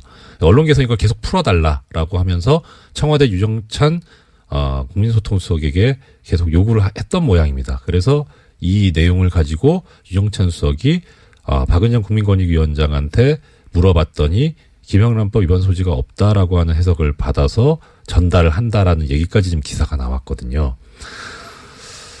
지금 의원님께서는 삼성 엑스파일 사건 때문에 고초를 많이 겪으시고 부당한 판결 때문에 또 고생을 많이 하셨는데 이런 이 재벌과 관련된 특히 재벌이 지금 이 사건 같은 경우에 문제는 재벌이 언론과 유착되는 일종의 경원 유착의 문제 소지도 있어 보여서 이 부분에 관해서 의원님께서 상당히 여러 가지 생각이나 소회가 있으실 것 같은데 의원님 대표님 생각이 어떠신지 좀 여쭙고 싶습니다. 예. 아무래도 그 논란이 될 수 있겠죠. 예. 있겠는데 제가 볼 때 일단 언론인 해외 연수 자체가 나쁜 건 아니다. 네, 그렇죠. 사실 이것은 우리 그 공직자들도 보면은 국민 세금으로 이렇게 해외 연수 가지 않습니까? 그리고 1년씩 가는 장기적으로 가는 경우들도 많고요. 그래서 해외 연수 자체는 필요할 수 있다는 거. 그러면 기금을 어떻게 마련할 것이냐의 문제인데 지금처럼 뭐 삼성그룹 이런 식으로 개별 재벌 그룹에서 이렇게 얼마씩 내고 그 몇 명씩 보내고 이런 방식은 여러 문제가 있을 수 있기 때문에 그 삼성그룹의 취지가 그렇지 않고 또 거기 가는 사람들이 그 삼성그룹에서 준 돈으로 연수 갔다 그래서 꼭 삼성그룹의 어떤 뭐를 위해서 이제 글을 잘못 쓴다거나 이제 그러지 않더라도 그런 의혹에 쌓일 수 있기 때문에 그렇죠. 저는 그런 방법은 좀 올바르지는 않은 것 같고 그런 방법은 이제 좀 단절될 필요가 있지 않느냐. 오히려 뭐 언론인 기금이라거나 여러 가지 쓸 수 있는 저는 그 장치들이 있다고 보여지거든요. 예, 기자협회에서도 언론진흥재단에서도 연수제도가 있거든요. 그래서 그런 걸 좀 더 활성화시키는 방식으로 이렇게 좀 통폐합하고 개별 기업에서 이렇게 지원하는 방식은 여러 가지로 받는 사람도 불편하고 주는 사람도 좋은 뜻으로 주더라도 오해받을 소지가 있기 때문에 그런 방식은 지양해 나가는 게 바람직하지 않겠는가 이렇게 보고 있습니다. 이 부분에 관해서 지금 법 해석으로 문제가 안 되면 풀리지 않으면 김영란법 개정을 해야 된다는 얘기도 나오고. 개정에서는 저는 전혀 자꾸 이거 개정하기 시작하면요 이 법 다 없어져 버립니다. 그 해체돼 버리는 것이고 그런 점에서 최근에 개정도 저는 굉장히 문제가 있다고 생각되는데 개정되거나 해석을 바꿀 문제가 아니고 이 법에 저촉되지 않는 방식을 새롭게 개발해내야죠. 뭐 그런 점에서 저는 정정당당하게 언론인 기금 등 어떤 공익적 성격의 기금을 갖다가 재원으로 해서 연수를 갖다가 이제 진행하는 게 마땅하다고 봅니다. 저 대표님께서 지금 말씀하시는 정정당당이라는 단어가 귀에 확 박힙니다. 그래서 정의당. 죄송합니다. 고맙습니다. 자, 마지막으로 한 말씀 더 여쭙겠습니다. 지금 이제 어떻게 하다 보니까 임시국회 회기가 1월 9일까지 연장이 됐고, 임시국회를 원래 12월에 마무리하려고 했다가 못하게 된 가장 큰 원인이 이 개헌특위를 연장할 것이냐 말 거냐에 관해서 의견이 합의가 안 돼서 그렇게 됐다는 보도가 나오고 있는데요. 일단 개헌 문제 관련해서 이제 어떻게 앞으로 그 정의당의 계획이라든가 생각은 어떠신지 그리고 어떻게 가는 게 좋은 것인지 좀 말씀을 일단은요 모든 주요 정당들이 지난 대통령 선거 때 국민들 앞에서 개헌을 하겠다. 지방선거 때까지 개헌하겠다고 약속한 바가 있습니다. 현재 보면은 다른 당들은 그 약속을 견지하고 있는데 약속을 지킬 뜻을 유지하고 있는데 자유한국당만 그럴 뜻이 없어 보여집니다. 그렇지 않겠다는 거죠. 지방선거 때까지 개헌하지 않겠다는 거 아닙니까? 그렇다면 일단 자유한국당이 이 문제에 대해서 명확하게 국민들 앞에 그 뜻을 밝혀야 됩니다. 뜻을 밝혀야 되고 만일 약속을 지키지 못하는 거라면 사과를 해야 되고요. 사과만 할 게 아니라 그러면 언제까지 하겠다라거나 아니면 아예 생각이 달라져서 개헌을 안 하겠다라거나 국민들 앞에 명확하게 얘기를 해야 됩니다. 그걸 감추고서 오히려 적반하장으로다가 지금 개헌, 지방선거 때 개헌하자는 건 곁다리 개헌이다. 아니, 그렇게 곁다리 개헌이라고 얘기하는 자신은 그 약속을 안 했습니까? 사인까지 한 사람 아닙니까? 그래서 국민들 앞에 당당하게, 개헌에 관련된 자신들의 어떤 입장을 밝히고 그것이 과거의 약속을 어긴 것이라면은 마땅히 무릎 꿇고 사과를 하는 게 우선입니다. 그 다음에 문제를 풀 문제죠. 약속을 해놓고 약속을 지키지 않는 것, 그것이 가장 큰 문제다. 자, 그러면 지금 이제 개헌 부분에 관해서 정의당의 입장을 마지막으로 한번 정리해 주시고 오늘 마무리하면 좋을 것 같습니다. 예, 개헌은 국민에 대한 약속이고요. 네. 특히 이 개헌에서 가장 중요한 것은 그 기본권과 그다음에 지방 분권을 강화하는 개헌입니다. 네. 그리고 권력구조는 합의된 수준만큼 하면 됩니다.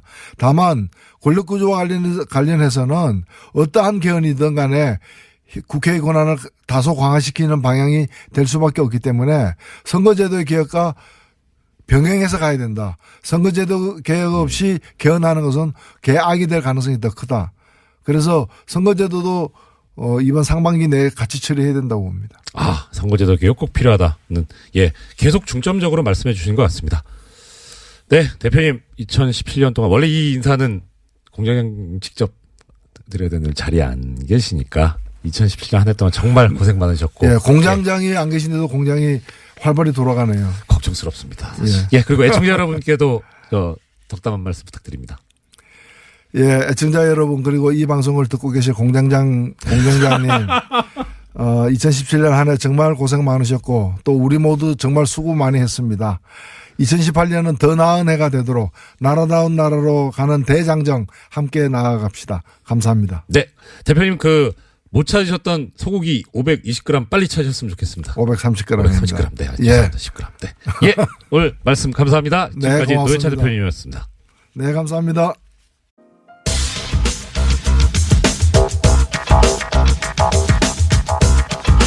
정통과학 팟캐스트계의 선두주자. 과학하고 앉아있네. 근데 뉴스공장에서는 시사과학 개그까지 넘보시는 파토 원종훈 대표님 나오셨습니다. 반갑습니다. 아유, 반갑습니다. 야, 정말 진짜 처음 뵙는데 저는 이거 어떤 분이실까 되게 궁금했었거든요. 아유, 무슨 말씀을요? 아, 진짜 이 방송을 사적으로 하면 안 되는데 영광입니다. 진짜. 아유, 제가 영광이죠. 그건 그런데요. 일단 저는 공장장님 대신에 네. 이렇게 권한 대행님과 하게 돼서 너무 좋고요. 네. 공장장이 아시다시피 방송 중간중간에 나서면서 네. 과학을 마치 많이 아는 양 네. 중학교 때 배운 건데 내가 아직도 이걸 외우고 있어 이런 말들을 하면서 네. 굉장히 나대는데 네. 방해가 많이 됐습니다. 그렇죠. 예, 아시다시피 좀 많은 사람들이 좀 고통을 겪잖아요. 오늘은 그런 일이 없을 것 같아서 너무 즐겁습니다. 저는 냉정하게 딱 깨놓고 말씀드려서 과학을 잘 모릅니다. 공장장도 모릅니다. 그게 문제죠. 왜 그렇게 됐는지 그 진실은 사실, 원종호 대표님께서 아실 거예요. 저도 아는데, 나중에 한번, 이제는 말할 수 있다라는 때가 오면 하기로 하고요. 자, 오늘, 예. 네. 아까 3315님께서 뭐라고 문자를 남겨주셨냐면요. 원종호 교수님 코너가 제일 재미있어요라고 남겨주신 분. 오늘 산타 이야기 정말 흥미로웠어요. 네. 무슨 얘기 하실 것까지 다 알고 계세요. 예, 일단 그건 제가 페북에 썼기 때문에. 아, 그러시구나. 네, 내용은 쓴 건 아니고. 예. 오늘 그 얘기를 한다고. 전 대표님께서 대포폰 쓰시는 줄 알고. 왜요? 그러니까 대포폰으로 본인이 이렇게. 아닙니다. 네. 예. 설마 그럴 리가 있겠습니까? 예. 자, 그럼 산타 이야기 하신다고 이렇게 말씀하셨습니다. 어떤 말씀입니까? 네. 며칠 지나긴 했는데. 네. 일단 산타 하면 크리스마스의 주인공 아니겠습니까? 그렇죠. 근데 아시다시피 산타가 과연 실제 한인지 아닌지에 대해서 오랜 세월 동안 치열한 논쟁이 있습니다. 논쟁이 있었습니까? 예, 있죠. 네. 전반적인 경향을 보면 예. 제가 어릴 때에 비해서는 이제 좀 없다는 쪽이 우세한 것 같고 예. 현재 전 세계적으로 네네. 특히 이제 높은 연령층, 예. 보수층, 예. 그리고 교육 수준이 높은 쪽에서 부재론이 강세다. 예. 그게 현대적 흐름이 아니냐. 네. 이렇게 판단이 되는데. 현대적 흐름. 근데 저는 이제 나름 오랜 연구 끝에 예. 산타의 존재에 대해서 아주 좀 긍정적인 확신을 갖게 되었다. 존재한다. 네. 그래서 이제 그 내용을 좀 오늘 설명을 드리려고 합니다. 네. 과학적인 설명이네요. 예. 예. 일단 그러면 그럼 과학적으로 존재한다고 해 주실 테니까 반론 먼저. 네. 반론 먼저. 산타 할아버지께서 이제 선물을 다 배달하시잖아요. 하루에. 그렇습니다. 분신술도 아니고 혼자서 어떻게 이걸 다. 시간적으로 안 되지 않느냐. 예. 그래서 이거를 또 연구한 사람들이 많습니다. 네. 은근히. 예. 미디어 학자들 굉장히 많은데 일단 제가 짚고 넘어가고 싶은 게 하나 있다면 예. 산타가 없다라는 그 의견이 지배적인 가운데 네. 따지고 보면 어느 누구도 산타가 존재하지 않는다는 것을 증명한 사람은 없습니다. 아니, 그걸 어떻게 증명해요? 예, 그러니까요. 그래서 이제 증명되지 않은 사실이 무책임하게 퍼져왔다. 굉장히 비과학적인 접근이죠. 산타의 부재를 기정사실화하는 그 어른들의 편견. 네. 그 속에도 비과학이 숨어 있다는 얘기를 일단 전제하고 싶고요. 예. 이 산타와 관련된 과학, 이제 말씀하신 과학이 이게 가능하냐. 네. 이게 굉장히 중요한 문제 아니겠습니까? 예, 예. 그렇죠. 그래서 국내 많은 학자와 매체들이 이제 다뤄온 게 사실이고요. 네. 2014년 유니세프 통계에 따르면 네. 전 세계 어린이들의 수가 약 22억 명입니다. 네. 한 집에 이제 평균 한 두세 명 정도가 있다고 치고 이제 뭐 개발도상국도 있고. 네네. 그러면 이제 계산을 대충 해보면 8억 8천만 가정에 들러야 한대요. 네. 길게 잡아야 24시간이잖아요. 예. 아무리 길게 잡아야. 시차까지 감안하고. 예, 뭐 이렇게 저렇게 하면 뭐 48시간까지 늘릴 수도 있다고 해요. 네네. 날짜 변경선을 잘 활용하고 어쩌고 하면. 네. 지구의 표면적이 5억 1천만 제곱킬로미터고요. 예. 그중 육지가 한 3분의 30% 정도 됩니다. 예. 이걸 계산하면 이제 표면적 나오죠. 다녀야 하는 표면적이 1억 5천만 제곱킬로미터. 예. 뭐 이런 식의 계산들이 많아요. 네. 그래서 이 집집마다 다니면 결국은 3억 5,600만 킬로미터를 날아다녀야 된다고 합니다. 집집마다 들리면서 움직이려면. 이렇게. 동선이? 네네. 네네네. 이게 지구에서 태양까지 거리의 2배가 넘거든요. 헐. 예. 뭐 초당 수천 킬로미터를 움직여야 되는. 네. 뭐 진짜 이건 신기술인데요. 그래서 일단 다니는 것 자체가 과학기술적으로 매우 어렵다는 사실을 알 수 있습니다. 네. 여기에 뭐 여러 가지 얘기들이 있죠. 일단은 학자마다 이 수치가 조금씩 다른데 네네. 아까 22억 명의 어린이라고 얘기했지만 예. 뭐 불교, 힌두교, 유대교 가정 애들은 산타 선물을 안 받지 않느냐. 산타를 부정하지 않느냐. 아니 어린이가 무슨 문제가 있습니까? 이게 좀 문화 인류학적인 문제라서 조금 네. 복잡하긴 한데 예. 그래서 뭐 훨씬 적다. 실제로 받아야 하는 어린이들의 수는 불과 뭐 3, 4억 명에 불과하다. 그럼 존재를 증명하기 위해서 모집단을 줄여버리는군요. 그렇죠. 네. 예. 이제 이런 이게 약간 편법이긴 한데요. 예. 이런 방법이 있고 예. 그다음에 이제 기술적으로 이게 가능하다는 주장들이 있죠. 예. 예, 굉장히 다각도로 있는데 네. 산타는 이미 오래전부터 북극에 기지를 짓고 그 네. 험한 환경에서 살아온 사람 아니겠습니까? 예. 그래서 우리보다 훨씬 발전된 과학기술을 보유한 어떤 종족이거나 뭐 그런 후예이거나 반신, 외계인. 스타크래프트 분위기가 나오는데. 예. 그럴 가능성이 있다고 실제로 주장들을 하고 있고요. 네. 그래서 현재 시험하고 있는 뭐 우리 인간들도 시험하고 있는 예. 뭐 음속의 10배를 넘는 극초음속 항공기. 그런 것들이 있고 또 심지어 제가 가끔씩 얘기를 하는데 그 나사에서 네. 그 초광속 워프라고 그러죠. 워프. 그거를 지금 실험을 하고 있습니다. 예. 시공간을 구부러뜨려서 네. 광속 한계를 극복하는 거죠. 이런 것을 갖고 있을 수도 있다. 아직까지는 추측 같은데. 추측이죠. 예. 네. 그 일단 아까 그 모집단 얘기 나왔으니까 그 네. 4416님이 이런 의견 주셨습니다. 우는 애들이 있는지 빼야 된다. 예, 그렇습니다. 저 정보를 파악하는 게 또 하나의 난관이죠. 8억 8천만 명의 어린이들 중에. 빨리 울려야 돼요? 예. 그러니까 이 8억 8천만 가정에서 예. 어느 애가 언제 울고 있고 예. 그 2.5명의 어린이 중에 누가 울고 있고 실시간으로. 이야. 이 정보력도 아주 풍부해요. 사실은 그 점이 조금 더 물리적으로 어려울 수도 있고요. 네. 그리고 또 사생활을 존중하는 가운데 이런 정보만을 이제 가져가야 된다는. 헌법상 권리를 침해하면 안 돼요. 그렇습니다. 네. 그런 굉장히 어려운 문제들이 있는데요. 예. 어쨌든 그래서 이제 기술적으로 이게 가능하다. 뭐 다양한 상대성 이론, 예. 양자역학, 연력학, 재료공학들을 활용하면 네. 모든 것을 할 수 있다고 주장하는 과학자들이 또 있습니다. 그렇군요. 그래서 산타의 예. 진실이라는 책도 있더라고요. 미국에는. 이걸 다 이제 설명해 놓은. 예. 재미는 있을 것 같은데 읽어볼 가치가 있는지 아직 궁금하긴 하네요. 그래서 그렇습니다. 사실 이런 책들이 어떻게 보면 그 아이들에게 네. 산타가 있다는 거를 억지로 예. 믿게 하기 위한 좀 지나친 그 과학적 적용이랄까. 산타가 정말 저러고 다니겠느냐. 예. 뭐 초광속에다가 예. 무슨 뭐 이온 뭐 실드 이런 게 나와요. 그런 걸 착용하고 뭐 굴뚝을 내려간다든가. 예. 아무리 봐도 그건 아닐 것 같다는 생각이 드는 거죠. 그 지금 굴뚝 말씀하셨으니까. 네. 그것도 진짜 산타 부제론의 근거 중에 하나. 그렇습니다. 일단 우리가 알고 있는 산타 할아버지의 이 외형은 상당히 복부 비만. 그렇습니다. 근데 이분이 도대체 굴뚝을 어떻게 통과하느냐. 네. 그러니까 통과할 리가 없다. 네. 그리고 굴뚝이 없죠, 요즘은. 예, 저희 집도 굴뚝이 없는데요. 예. 어떻게 들어오느냐, 이 사람은. 예. 모르겠습니다. 그래서 뭐. 영장 없이 함부로 들어오고. 예, 일단 불법이죠, 사실. 불법이죠.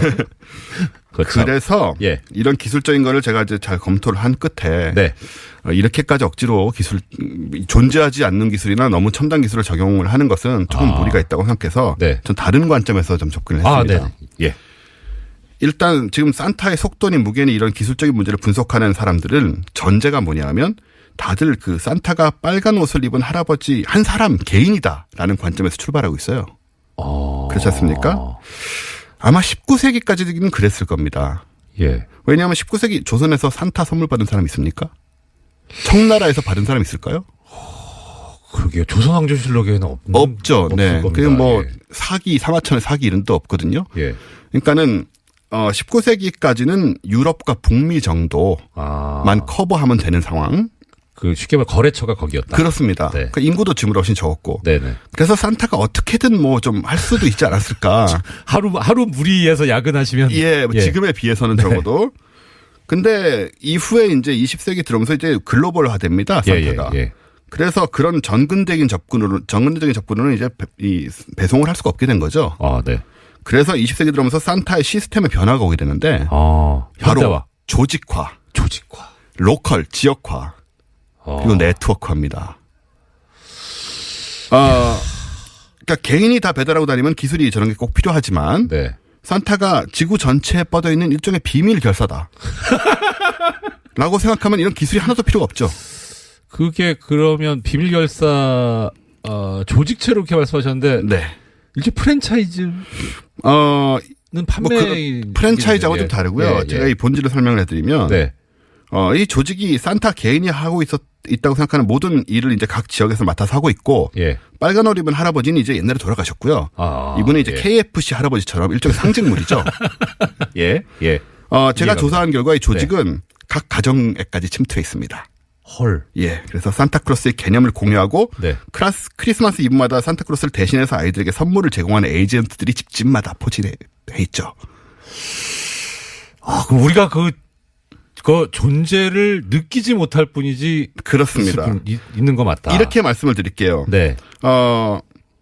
이 어린이 개개인의 성향 파악부터 원하는 선물의 구입과 배송에 이르기까지 모든 업무를 각 집집마다 있는 에이전트들이 대신 하고 있는 거고요. 원스톱 시스템이군요. 네. 네. 그래서 21세기 산타클로스는 이 중심이 존재하지 않은 일종의 클라우드 네트워크 상태가 되어 있습니다.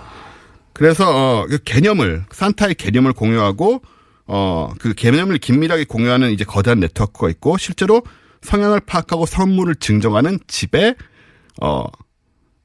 사람들이 있는 거죠. 각각의 집에. 그래서 이렇게 얘기한다면 이게 뭐 산타 그 빨간 산타는 없을지 몰라도 실제로 네. 산타클로스라는 그 실체가 존재한다라고 현대적인 관점에서 중심의 할아버지는 없지만. 그럼 마지막으로 제가 네. 대표님 반론 하나만 제기하겠습니다. 네. 지금 집에 이렇게 에이전트들이 들어가서 배송을 하고 있다면 네. 루돌프는 어떻게 한 거예요? 실직하지 않습니까? 그럼 뭐 더 자연으로 돌아가야죠. 그러니까 뭐 그거 중노동이고 동물 학대거든요. 학대입니다. 맞습니다. 네, 그 옛날 19세기 관점에서 하는 얘기고. 예, 그래서 우리 집에 산타클로스도 하나씩 있었다. 네, 그 얘기를 드리겠습니다. 예, 오늘 크리스마스와 산타 할아버지에 대해서 말씀해주신 원종호 대표님이었습니다. 말씀 감사합니다. 저도 공장문 닫습니다. 공장문 닫습니다. 안녕히 계십시오. 안녕하십니까. 공장장 권한대행 이정열입니다. 여론조사 많이 하죠. 뉴스도 많이 나오고 소식도 많이 나옵니다. 이게 나오면 결과를 가지고 여러 가지 정책도 수립을 하고 또 심지어는 어떤 정치적인 결정까지 가게 되니까 상당히 중요하죠.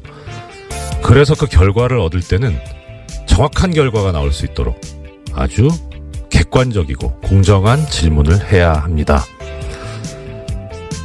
그러니까 답을 미리 내놓고 이런 답을 유도하는 그런 식의 질문을 하면 안 된다는 거죠.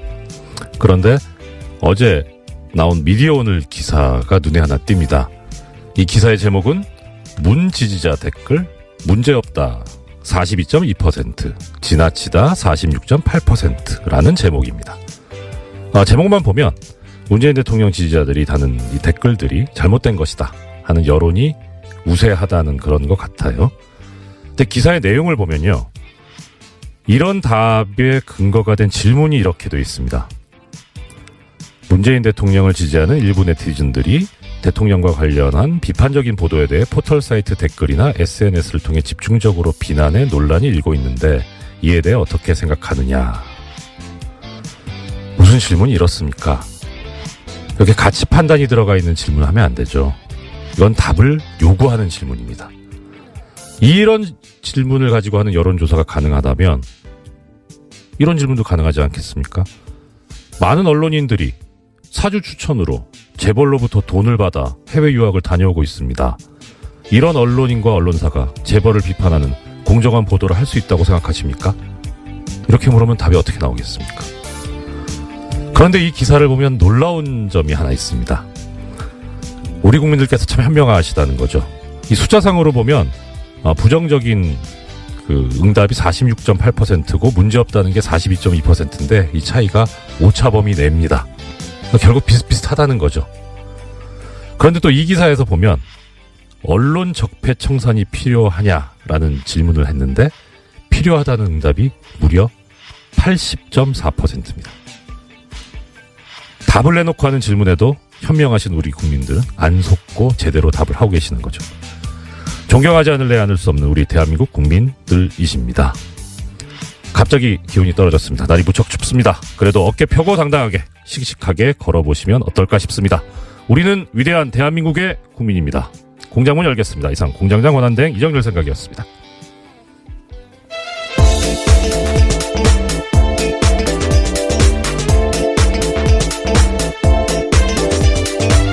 시사인의 김은지입니다. 장자연 씨 사건 전문기자. 언제부터 제가 그렇게 된지는 조금 당황스러운데요. 예, 열심히 취재하라는 뜻으로 알겠습니다. 예. 예. 어제 저 화제 중에 하나가 요즘 저 뉴스공장 관련된 분들 저 실시간 검색어에 많이 올라가셨어요. 근데 특히 장자연 씨. 네, 그렇죠. 어제 하루 종일 실시간 검색어였는데요. 네. 관련해서 청와대 청원 게시판에는 어제 하루만 해도 1000건 넘는 게시글이 올라왔다라고 합니다. 1000분이 동의를 했다는 게 아니라 1000건? 예, 그렇죠. 글 자체가 1000건이 올라온 건데요. 야. 특히 유력 인사에 대한 수사가 제대로 이루어졌는지에 대해서 규명해야 된다라는 목소리 커지고 있어서요. 예. 검찰 과거사위에서는 오는 1월 안에 장씨 사건에 대해서 재수사 여부를 결정한다라고 합니다. 아니, 이 정도면 뭐 결정하셔야 되는 거 아닌가 싶은데요. 그런데 1000건이면 어떻게 보면 많다고도 볼 수 있지만 이거는 한 군데 좀 집중해서 몰아야 되지 않을까 싶기도 한데요. 뭐 청와대 답을 나오려면요 20만 명 이상이 지금 해야 돼서요. 예. 뭐 그것이 아니더라도 어쨌거나 검찰 과거사위가 이 사건 자체를 재수사할지에 대해서 검토한다고 하니까 어떻게 여론이 움직일지도 중요한 부분일 것 같습니다.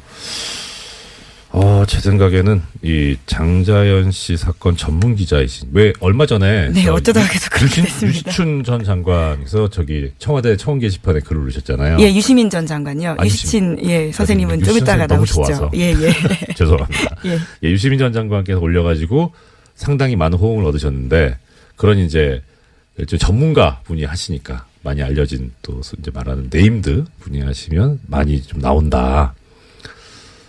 네임드이신 우리 김은지 기자께서 청원 한번 하시면 어떨까요? 제가 네임드도 아닌 뿐만 아니라요. 예, 기자는 뭐 기사로서 이렇게 또 보여드려야 되니까 열심히 취재하라는 격려를 알겠습니다. 기자님 진짜 우리 되게 사적인 친분은 별로 없지만 여기서 이렇게 뵙는데 정말 존경스러워요. 갑자기 왜 이러시냐? 대행 시켜주신 김에 제가 그거 됐잖아요.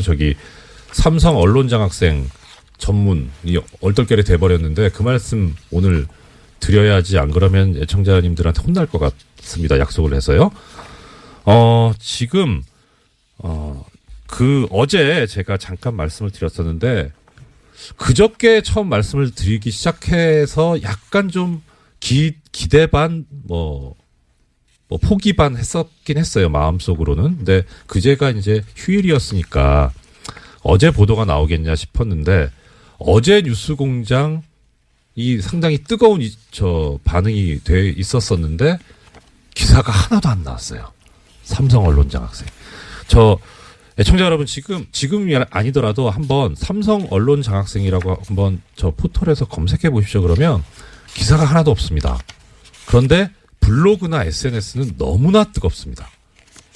이게 과연 제대로 된 보도냐 하는 그런 생각이 드는데요. 오늘 시간이 1분 남아서 하나만 말씀드릴게요. 재미있는 기사가 하나 있습니다. 아까 제가 미디어 오늘 그 여론조사 관련해서 말씀드렸었잖아요. 미디어 오늘이 지금 언론인들이 돈을 받고 이렇게 가는 그런 거에 대해서 한번 비판을 했던 기사를 실었던 적이 있습니다. 2005년에. 예, 근데 2005년에 그 기사가 쭉 실리고 재미있는 것은 그 마지막에 보면 96년부터 2005년까지 사이에 그 삼성 언론재단에서 해외 연수를 보낸 언론인 명단을 실어요. 이 기사 자체는 2005년 8월 24일 날 미디어 오늘에 실린 제목은 삼성 언론재단 최대 연 5억 원 해외 연수 지원이라는 기사고. 근데 뭐 기사 자체는 그렇고 맨 마지막에 보면 관련 기사로 삼성 언론재단 해외 연수 언론인 명단이 실려 있는데 이 링크를 클릭하잖아요. 기사가 삭제돼 있습니다. 거참 왜 그랬을까 궁금합니다. 예, 지금까지 장자연 씨 사건 전문기자 시사인의 네, 김은지였습니다. 감사합니다. 네, 고맙습니다.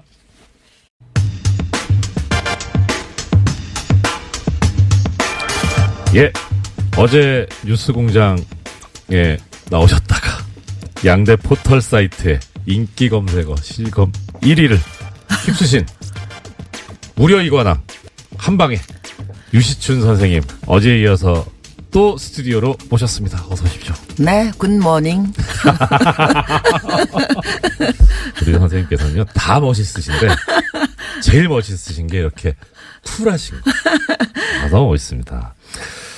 자, 어제 혹시 못 들으신 분들을 위해서 잠깐 어제 그 선생님께서 하셨던 말씀을 좀 정리를 해드리겠습니다. 이 유시춘 선생님께서는 1987년 민주쟁취 6월 항쟁 때 민주쟁취 국민운동본부 상임집행위원을 맡으셨었고요.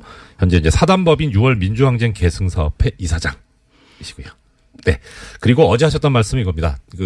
1987년 6월 항쟁에 도화선이 됐던 당시 박종철 군 고문치사 사건.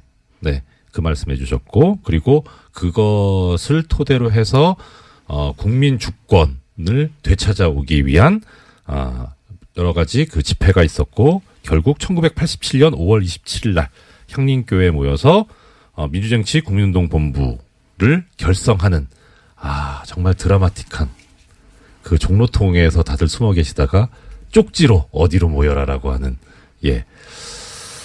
그 말씀까지 주셨고요. 이제 우리가 6월 항쟁이라고 부르는 이 6월 10일 날 대규모 집회, 시위, 이 얘기부터 오늘 말씀을 들을 예정입니다.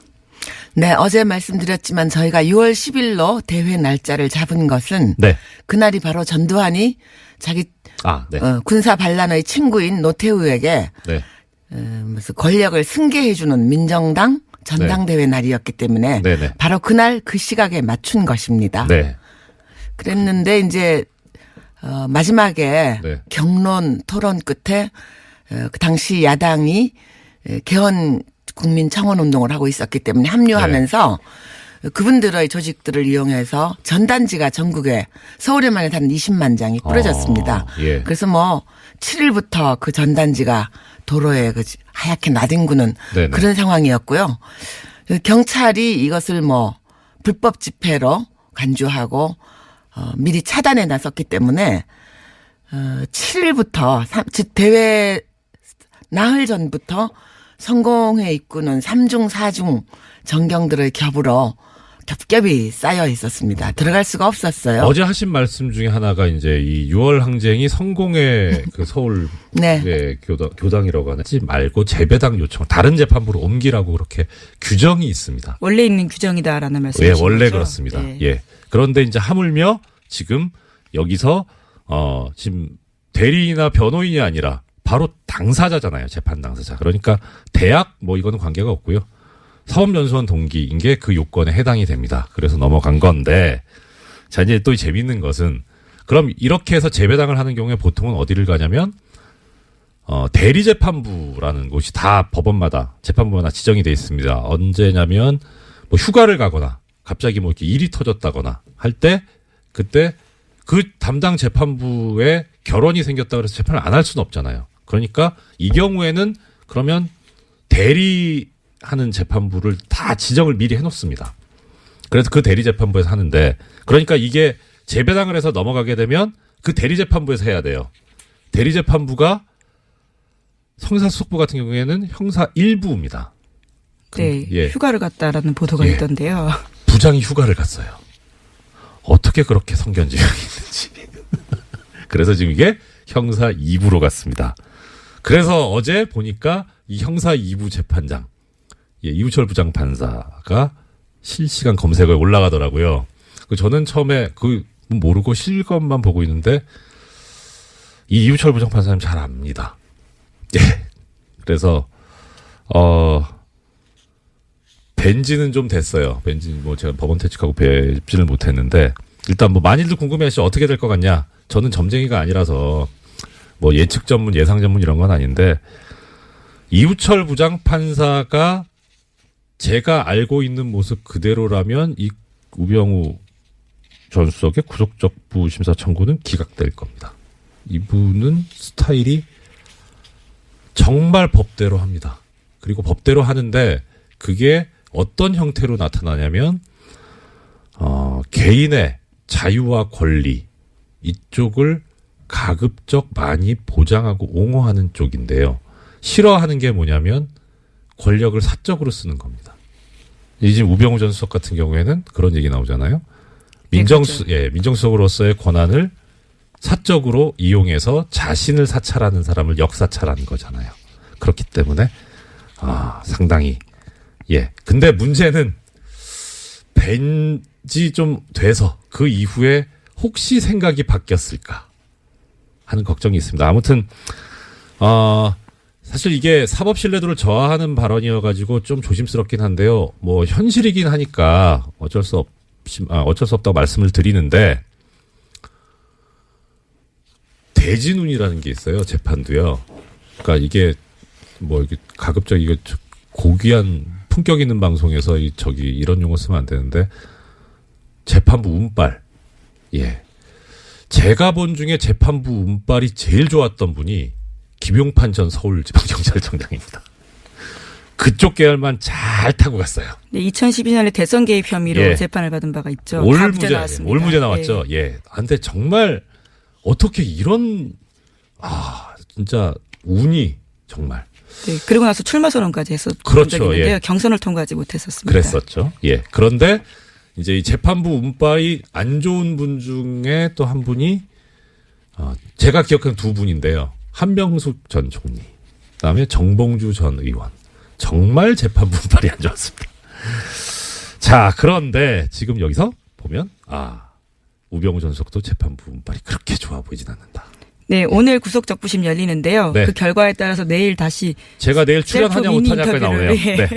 알겠습니다. 네, 게다가 또 조윤선 전 장관 같은 경우에도요. 오늘 영장 실질 심사가 있습니다. 내일 한꺼번에 해석을 좀 해주셔야 될 것 같아요. 큰일 났네요. 저 오프닝 써야 되는데. 네, 공장장처럼 셀프 미니 인터뷰를 하시는 방법도 있습니다. 알겠습니다.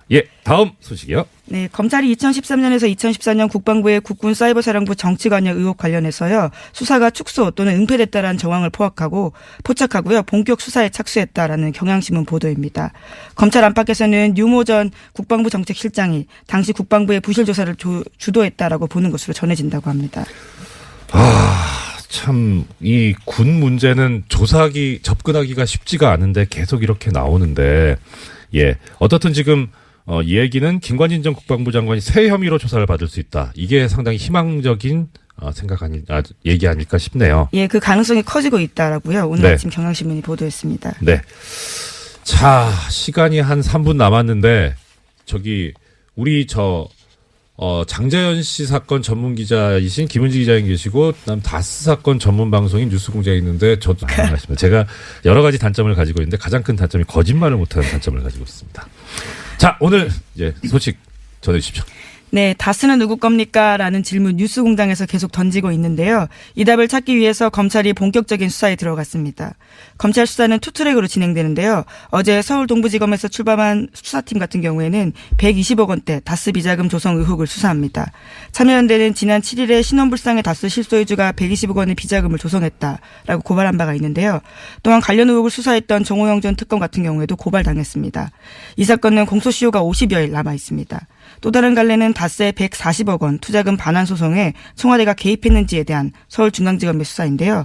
검찰은 최근에 청와대 행정관 조사했고요. 또 어제는 관련 문건 폭로했던 시사인의 주진우 기자 참고인으로 조사했습니다. 이 사건은 검찰이 2020년까지 공소시효 있다라고 판단하고 있습니다. 네. 자, 이 장자연 씨 사건 전문이 김은지 기자님이시라면 또 이 다스 전문은 또 뉴스공장 아니겠습니까? 예, 이 뉴스공장이 제기한 문제 여기에 대해서 이제 공권력이 움직이고 있다. 그리고 또 한편으로 이건 좀 약간 가벼운 얘기인데 그 시사인 주진우 기자 정통 시사주간지 시사인의 주진우 기자 참고인으로 출석을 하면서 자료를 이제 전달을 했다는 거잖아요. 네, 그 분홍 보따리 들고 나왔습니다. 예, 그 보자기에 싸가지고 가는데 그 표정이 제가 그동안 주진우 기자 보면서 맞닥뜨렸던 표정 중에 제일 행복하고 편안한 표정이었어요. 그래서 뭐 기자님들께서 취재하시고 기사를 쓰시면서 어떤 보람을 느끼고 하시겠지만 또 그런 것이 이렇게 결실을 맺어간다라고 하는 것도 상당한 뿌듯함을 느끼실 수 있겠다 싶더라고요. 네, 뉴스공장에도 가끔 들고 왔던 그 보따리인데요. 그 내용들이 이제 검찰에도 참고 자료로 내게 된 겁니다. 네, 항상 선도적으로 움직이는 뉴스공장 정말 훌륭합니다. 제가 공장장 권한 대행이긴 하지만, 네, 근데 정말 참 존경스러운 또 방송이죠. 자, 그러면 이제 다스는 누구 겁니까? 거의 다 뭐 모르시는 분은 거의 없는데 그런데 이제 엊그제 이 고발을 제기했던 참여연대 측에서 안진걸 사무처장이 나와가지고 그런 얘기를 했습니다.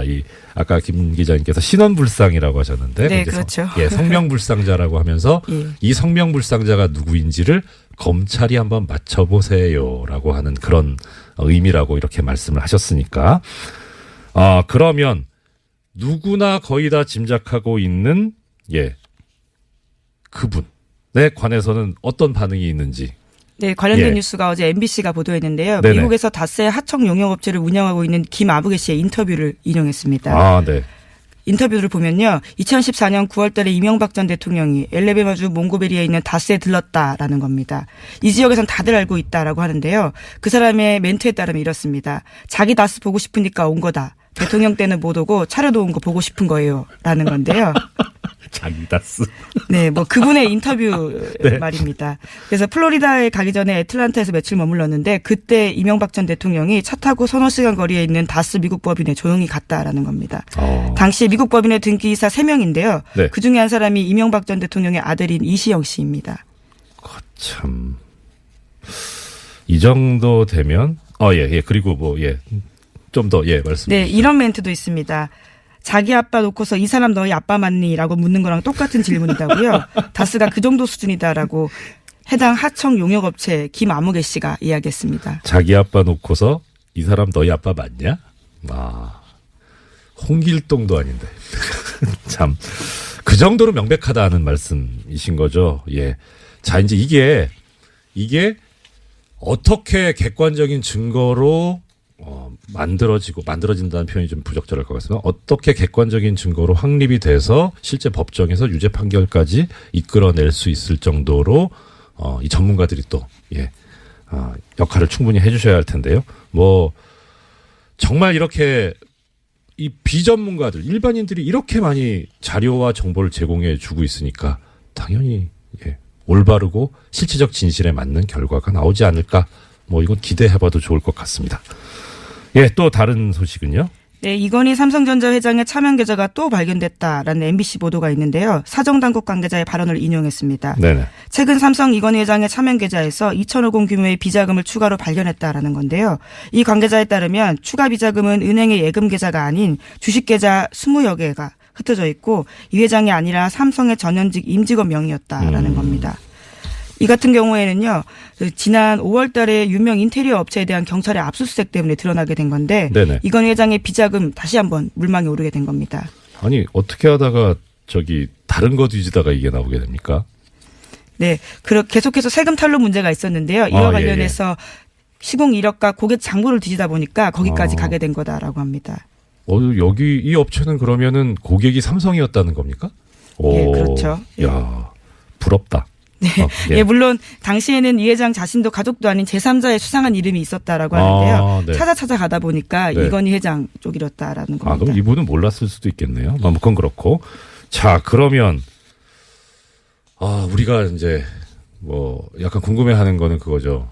도대체 재산이 얼마지? 그중에 차명은 얼마지? 하는 그런 생각이 드는데 대략 지금 김 기자님께서 아마 알고 파악하고 계시는 규모는 어느 정도 됩니까? 네, 2008년에 조준웅 특검이 찾아낸 적이 있는데요. 네. 네, 그때만 하더라도 4조 4천억 원에 달했다라고 합니다. 그런데 4조? 예, 4조가 넘습니다. 헐. 예, 차명 재산만 그러한데요. 그것도 차명. 예, 그렇죠. 헐. 예, 그런데 그러니까 어제 MBC에서 보도한 것들은 그 외의 재산이 더 있다라는 거고요. 예. 오늘 아침 한겨레 신문 같은 경우에는 최소 5천억 원 이상의 비자금이 추가로 확인됐다라고도 보도했습니다. 그러니까 금액이 계속해서 올라가고 있는 겁니다. 아유, 그럼 차명만 또 최소 5천억이 추가 비자금이 확인됐다고 5천억 원, 5천 원만 있으면 순댓국을 먹을 수 있는데 5천억이면 감이 안 오는. 예, 너무 많은 돈이어서 사실 감이 오지 않는데요. 예. 그런데 한겨레 신문에서 또 눈에 띄는 내용이 있습니다. 경찰이 계속해서 수사를 하고 있는데 최근에 법원에서 삼성 임직원 개개인의 계좌 추적을 위해서 추가 압수수색 영장 발부해달라고 했는데 이것을 기각했다라고 합니다. 이거를 지금 말씀하시면 안 되고 공장장님 계실 때 말씀하셔야 제가 한 번이라도 더 영장 해설을 해주시는데요. 예. 참 갑갑하죠. 네, 그리고요. 네, 그래서요. 이것은 이제까지 2008년 말씀드렸던 것처럼 조준웅 특검 때 찾았던 돈과 다른 것들이어서요. 계속해서 비자금 규모가 얼마나 늘어날지는 아직까지도 가늠이 안 되는 상황입니다. 예. 총수란다. 네, 공장장이죠. 공장장. 직업이 여러 개입니다. 예, 공장장께서 제작했던 저수지 게임 있지 않습니까? 애청자 여러분들께서도 많이 들어오고 아시겠지만 이 저수지 게임이 이제 이명박 전 대통령의 어떤 재산 형성과 관련된 그런 건데 이 저수지가 또 삼성의 저수지는 또 따로 있을 테니까. 근데 정말 저수지라는 말이 어울리지 않나. 차명만 4조면 실제 전 재산은 얼마일까요? 그리고 마음속으로는 그것이 우리 국민들이 저도 사실 지금 보이는 라디오로 영상을 보이는 라디오 아니죠? 영상이 따로 올라가는데 보시면 제 노트북이라든가 폰이라든가 다 그 계열 제품이거든요. 이렇게 사랑하는 애정하는 그런 기업인데 이게 적법하게 정당하게 재산이 형성되었을 거라고 믿습니다. 정말 그러길 바랍니다. 예, 또 다음 소식은요. 네, 이정열 대행의 역할이 또 필요한 뉴스인데요. 아이고, 네. 네, 구속된 우병우 전 민정수석이 법원에 구속적부심사를 청구했다라고 합니다. 저런. 구속적부심은 구속이 합당한지 법원에 다시 한번 판단을 맡기는 절차인데 뉴스공장에서도 몇 번씩 전해드린 바가 있습니다. 네, 그렇습니다. 우 전 수석의 검찰의 세 번째 구속영장 청구 끝에 구속된 지 열흘 만에 이런 행위들을 한 건데요. 우 전 수석은 지난해 7월 달에 추명호 전 국정원 국익정보 국장에게 자신의 비리 의혹을 감찰 중이던 이석수 전 특별감찰관 등에 대해서 불법 사찰하고 지시한 그 결과로 비선 보고받은 혐의로 구속된 바가 있습니다. 네. 자, 이게 그런데 지금 세간의 관심을 끌고 있는 것은 담당 재판부가 뉴스공장에서도 몇 번 말씀드렸습니다만 담당 재판부가 서울중앙지방법원의 경우에 구속적부심 사건은 형사수석부에서 전담을 하고 있기 때문에 근데 거기서 하도 엉뚱한 결정이 자꾸 나오니까 이 우병우 또 풀리는 거 아니냐. 근데 보도에 의하면 이 담당 재판부가 바뀌었다. 라는 거죠. 네, 신광열 부장판사가 우전수석과 대학 사법연수원 동기여서 사건 재배당을 요청했다라고 합니다. 이렇게 기사가 나오는데 이 기사는 반은 맞고 반은 틀립니다. 왜냐하면 이렇게 기사가 나오면 어떤 느낌이 드냐면 사건의 공정함을 위해서 피해갔구나라고 생각이 들잖아요. 그러니까 이 신광열 부장판사를 옹호하는 듯한. 예. 근데 그게 아니고요. 법관의 사건 분담과 재판 내규, 사건 재배당에 관한 예규에 보면 대리인이나 변호인 같은 사건 관계인이 사법연수원 동기인 경우에는 사건을